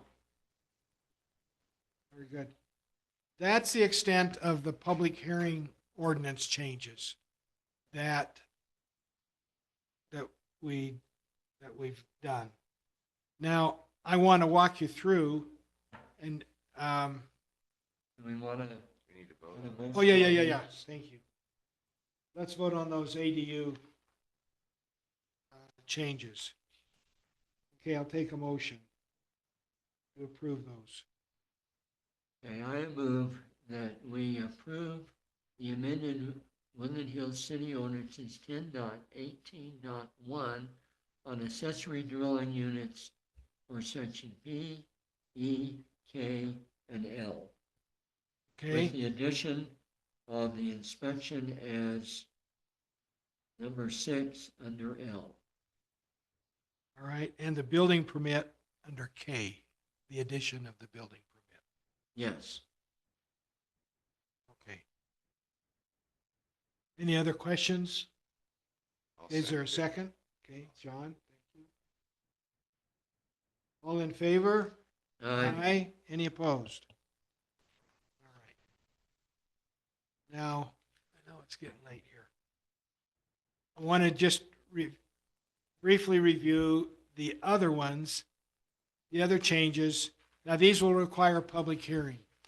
So in March, we'll put these on for public hearing, and then we'll have the discussion afterward. And let me just briefly go through these and tell you the background on them. So the one, and I think I've tried to put these in order in your stuff. This is under 10.15, conditional use permits, and I've added, and business licenses. In past, our ordinance has merged business license with conditional use permits, and it's caused confusion and who gets what, when, and so it's in as part of the same ordinance, but we're separating them out. So when you look at it and you see 10.15.1 talks about conditional use permits, and 10.15.2, 10.15.3, 10.15.4 are all conditional use permit explanations. So then we get to 10.15.5, and that's a business license. So all that is new, the business license. We don't have anything like this on business licenses. So what this does then is explain about business licenses, when you need to get them, when you don't, and the kinds of, the application procedures to do it, and the definition of business and home occupation. So then it goes on to E, design and use for business licenses. The standard requirements. The city's kind of particular about this. They want to keep the residential nature of the community unchanged to the degree possible. So that's the reason for example, no signage.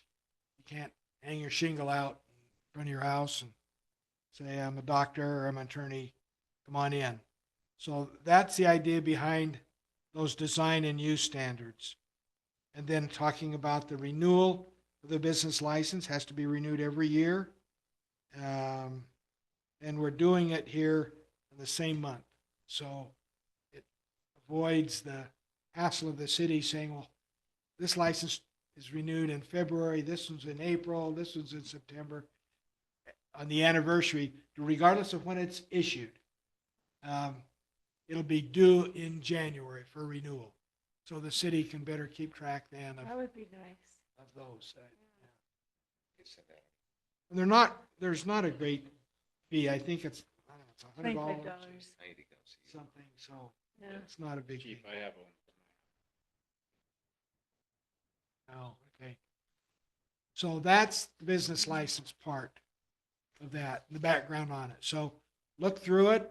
We'll probably put this out on the public hearing, and then after that, we'll have our planning commission meeting. We can discuss it further if you think there's, or if you're looking through it now, if you think there's some changes, not tonight, but you think there's some changes in the next week or so, let me know. And You emailed this out. I did. I think we kind of went over. You may back have, I and may forth. have sent it to you before as Yeah. well. I think we had a little I'm bit of looking at chatter. the email right now. Okay, all right. Question. Yes. I seem to remember, and I have no idea where this is residing in my memory from where, but that there was a monetary limit in terms of you didn't have to have a building license until you met a certain threshold. For a building permit, No, Business for a license. business license. or excuse me. Yeah, okay. Because I think Jody said something about that. There's a couple of exceptions to a business license. One is kids selling lemonade. Yeah, I understand that. I And- saw that in there. There was another exception. It was under $500 revenue or something like that. Yeah, Like if somebody cut hair or did something like that, they could, as long as it was under 500. 'cause I kept telling my wife she needed to go to get a business license. She said, well, I checked with Jody and I don't meet the income threshold. I Oh, never heard okay. that. I don't know. I don't remember seeing that on that. Yeah, I don't know. I remember it. At least in Because this. my daughter has an esthetician thing, but she never hit it either. She never was. Didn't meet the income threshold. Let me look at that, and if that's in our current standard, then I'll add that.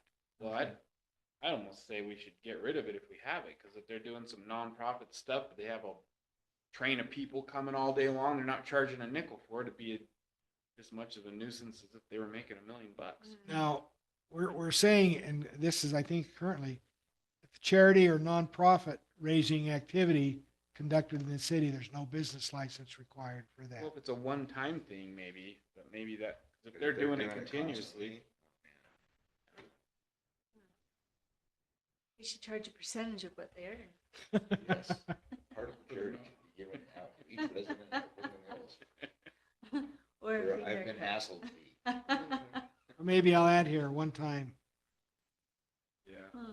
I'm a solar salesman. Oh, they Charge need a them to come and go to Charge work. They're supposed to You have. can a ask them for their license. business license. Yeah. I've done that. Yeah, I know. We did the Still window won't leave. washer. They won't leave. We had a window washer. I said, where's your business license? Oh, I didn't know I needed one. Yeah, you do. Well, but this also says, I just read,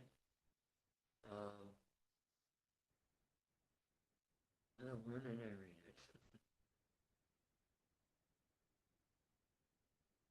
That you have to have a, not necessarily an RC, and you have to have a business license from somewhere. Yes, in the mobile food vendor. Selling food from a mobile, non-stationary location within the city. Needs a business license to operate, but not necessarily from the city. Okay, that's what I read. Okay. So there might be someone like Window Watchers that could have it oops, in another city. They would be considered. a Well, this is a contractor. door-to-door sales. And a contractor has to, like, for me, I have to have a business license for my liability insurance. Renew. Show my business license in the city that I'm conducting business out of. Doesn't mean that revenue is going to that city or around it. It's to show And if for you're, some reason. if you're door canvassing or soliciting information, you don't need a business license for that. This is different. It has to be an So appointment only, not when the walk-in. volleyball team comes knocking on your door, Oh. selling a candy bar to support. They need to have a business license. They don't go into lemonade stands. I'm not gonna ask that little girl that comes to my house. Yeah. No, I'm just buying chocolate. That's right. I'm just gonna give her a couple bucks. That's right. Door-to-door sales. They have to have a business license. They're supposed to have a business license. What do you think about that? I mean, first thought that came to mind, Simon, when you were talking was Girl Scout cookies. You know? Yeah. Well, I mean, to me, is that really operating in the city, or, you know, if you're going door to door, to me, it's different than having, like, a business license is gonna be tied to a location. You know, it's, like, mine is to my house. But if you're just here, Girl Scout cookies, I mean, maybe they're selling cookies from their house in Salem, and maybe they have a permit to bake cookies and sell them wherever, but. How do we want to treat that? Some cities do require a solicitation permit if people are going door to door. I'd like to get rid of it. The solicitors? Yeah, well. So just require a business No, license? no, just to. Oh, no, do away with the Yeah. requirement for business license? They'll do away with solicitations. So- You just have to have a longer driveway, Severin. I'm for that. Hmm. I mean, I had two boys that came and said they would clean out my gutters. And they jumped up on the roof, cleaned them out really well, left real quick. And I thought that was probably dangerous. And I don't know if they were insured, but they did a great job. I know, as you As started talking about that, the first thing that came to mind was. I know, I thought, Why did they fall off the ladder? Yeah, yeah, they were running around the roof and yeah, really cleaned out the gutters. I couldn't believe what was in Me them. and Simon would not let anybody do that, I promise. We get liability and certificates on Really? everything. Well, same thing as somebody What says, about the guy that puts up my Christmas light? Oh, man, yeah, if you don't have a liability certificate from them, do not let them get on your roof. Huh, what about cutting trees? Same thing. yeah. And you get one for Even all worse, those, yeah. cut trees, Definitely. Christmas lights, gutters, spray, anything probably. that they're doing off of a ladder has to have a liability Huh. certificate, and they put you as Additionally an insured. additional insured. Huh. But they don't work on my house or anything else. Uh-oh. Been doing it for years. Hmm. What on the door-to-door sales? Do we want to exempt them or require them to get a business license?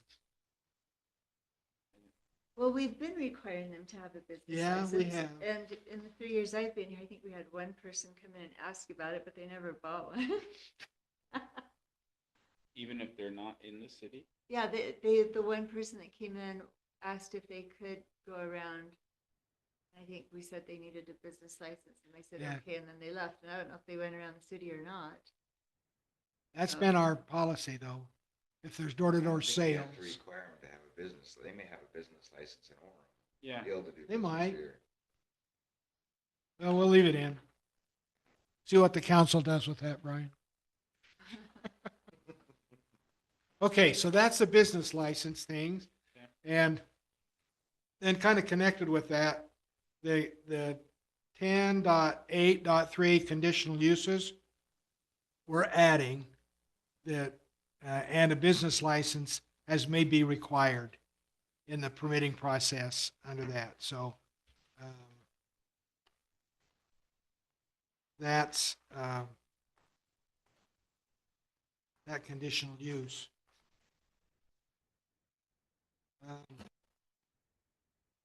think I got that mixed up with something else, but the next one I think you've got was in order, and what I sent out is on fences, and it's the essential, what it's saying is the planning commission is no longer the approving authority for a fence.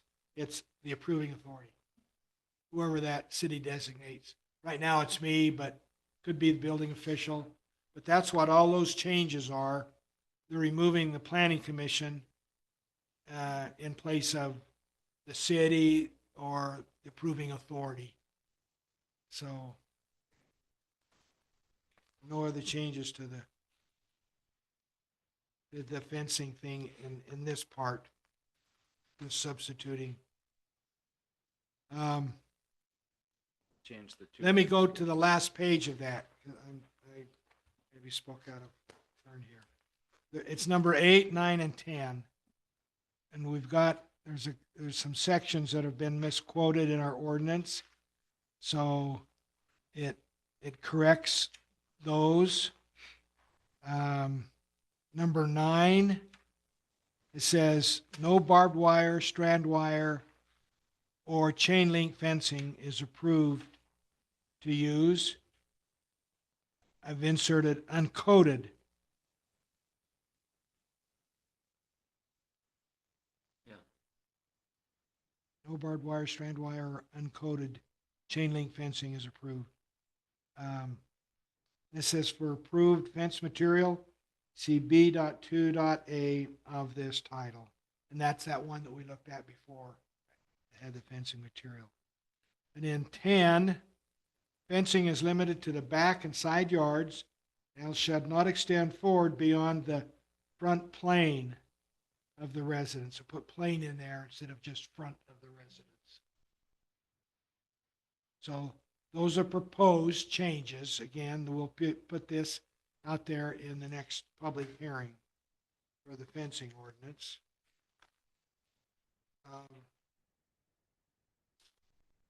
Okay, here's the next one is permitted buildings and uses. In our ordinance, there's a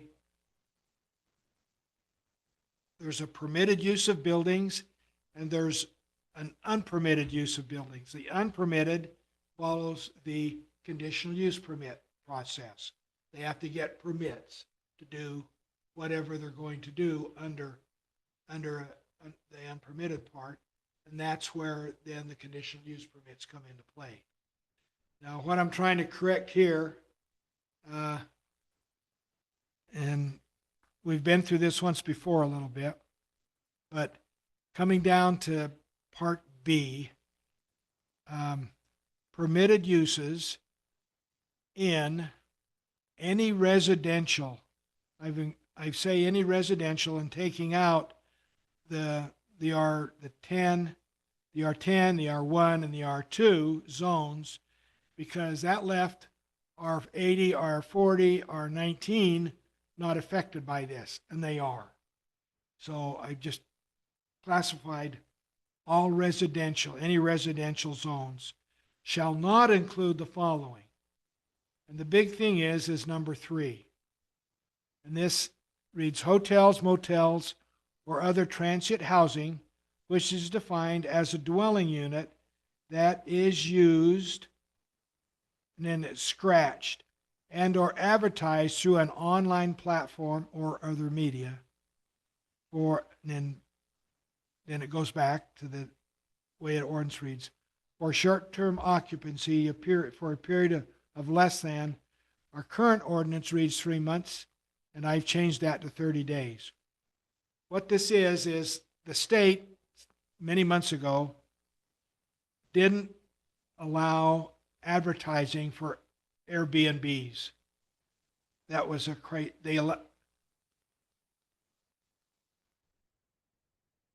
and they lifted that restriction. So people who have Airbnbs can advertise those on Airbnb sites. And that's the most common way of advertising their home or whatever is on Airbnb.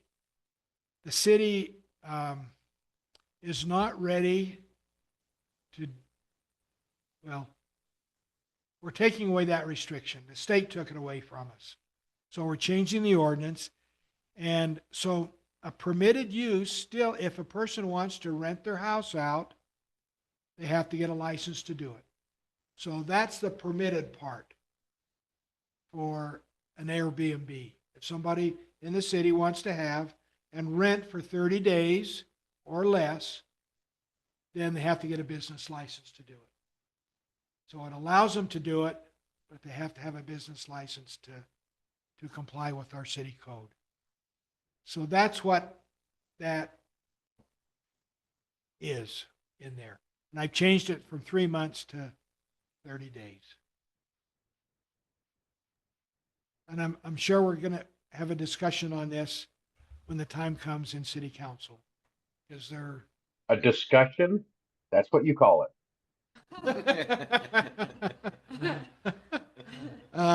We'll see. We'll see what it happens until the title to it. But now this is going to go. Just keep in mind this is going to go to a public hearing, so it'll probably be in April before it goes to city council. So that's what that's about. And the last thing that I sent to you today was the sewer issue. This is a change to our development and construction standards. And the paragraph you see under 2.9.2, titled Sanitary Sewer and Sanitary Sewage Facilities, is the paragraph having to do with the sewer system.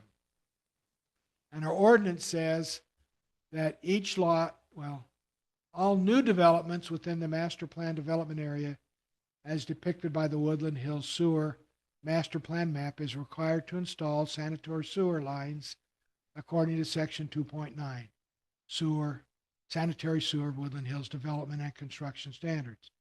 Each lot must have the capability to discharge sanitary sewer to a sewer main fronting each lot, either by gravity, through a lateral, or by individual lift station. Until such time as the city sewer treatment facility is available, septic tank fill drain systems will be allowed on each lot pursuant to Utah County Health Department regulations. That's why all the homes in Thousand Oaks had dry sewer to them. And then the newer homes operated off of septic. And most of those, I won't say all of them, most of them have converted then to the sewer process because the sewer line is there, and you don't know, our sewage is treated in Payson. We pay them for treatment. So the state law in the meantime changed, and that has prompted us then for this other paragraph. And it says the below paragraph will be added as a second paragraph to 292 of the city's development and construction standards. That's to this first paragraph, which says, further, an existing property or remodels that will exceed 50% of the current residential floor space and used for human occupation shall be required to convert to the city's sewer system as part of the building permitting process if the property line is within 300 feet of the city's sewer system. So this is saying that if the new home is constructed or a remodel is done, which is more than 50% of the current floor space, and the sewer line runs within 300 feet of that construction of that new home or remodel, they're going to be required to hook into the sewer system. It could be expensive. They're going to have to dig 300 feet of sewer line, maybe 250 feet of sewer line if they're within the distance to tie them into the sewer system. So that's what that is part of our development and construction standards, which primarily pertains to subdivision development. The new subdivisions, it's not an issue, really. They're doing this, connecting in, but the problem will come with some of these houses that are on old vacant lots. If they're within 300 feet of a sewer line, they're going to be required to put in sewer into that home.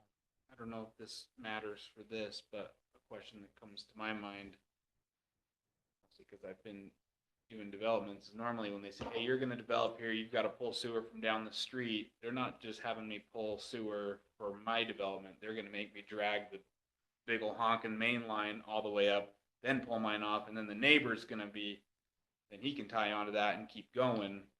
I don't know if that So matters. he's going to for have this. to put the line in from Yeah, he'll where have you ended to his house. But now the 300 feet just knocked on his door, where before he might have been exempt, but now I made it so that if he's gonna do a remodel, it's like, ah, shoot, now I gotta tie onto that. But if I just pull my 4-inch line, am I gonna drag just my 4-inch line down there, down the street, and tie my house to it? Or I don't know if it matters for this paragraph, but usually you're gonna say, well, if that's an 8-inch sewer in the street, you've gotta pull the 8-inch to your property line, tie into that 8-inch. Yes, that's the plan. But it's only if he remodels, and his remodel is more than 50% Right. of his existing home. With this, you could say, well, I'm tying into it. That's just running my 4-inch. We need to have That's a any good more point. than that. I'll talk to Yeah. Ted about that. I appreciate you bringing that up. Yeah, because if it's not. Like, I followed your 2.9.2. I'll drag my 4-inch down there. You can't make me, your city ordinance doesn't say I have to do anything more than that. Yeah, I'm not bringing in a development. yeah, It could come. no, good point. And Well, one of the factors of that is actually the county won't give a septic permit if you're within a certain distance of sewer line. So that's how, we can put ours in however we want, and what's going to force it. And again, if you're not, even if you do a dry sewer, until the main line gets pulled in. But if you're trying to do a septic, if you're doing a remodel, you do you probably do a dry sewer depending on where you're at, if it's not pulled up that way. But if you're putting in a septic, the county's not going to give you a permit if you're within 300 feet. And I'm guessing that we're going to require the main to be pulled. We don't want to have 4 or 5 4-inch lines running in the Correct. Yeah. out Yeah. there. But- So I think we probably need to have some kind of Clarify that. something some there. further information there. Yeah. Yeah, Ted could probably help a lot with that one. Agree, yep. Well, this was done. Ted and I worked on this. So I'll go back to him and it's a good point. I think we need to address it further. So anyway, those are the remaining ordinance changes. And the half of these will go on the next public hearing that we have. So, let's see what we need to do to finish this off. I think we've got most of them. We have, just for your information, under other business, we're going to have a 1 lot subdivision. It's going to be a lot, one piece of property that they're going to make a subdivision out of it. Come up, in the next 2 months, something like that. It's a lot that a person wants to develop. It's not a subdivision now, but it's raw land. So they will have to do what we call a one lot subdivision. Actually, it's two lots because they're gonna divide it. And so we'll see where that goes, where it will be under the new subdivision ordinance. So it'll be a new experience for us. It'll be one that we'll look at, review and approve. We'll have our engineers look at it, do all the work, the groundwork on it, and then it'll come to us for approval. So, This will be the first one with the new timeline, Wayne. yes. Yep. So that I was thinking about that. That could be an emergency session issue if we're abutting or you guys, not me, are abutting a timeline, and it's not going to make it within the next month before your next meeting. That could cause an emergency session because we do have to have we got to meet these timelines or we're going to get fined. Yeah, that could happen, but it's designed not to. So we'll see how it goes.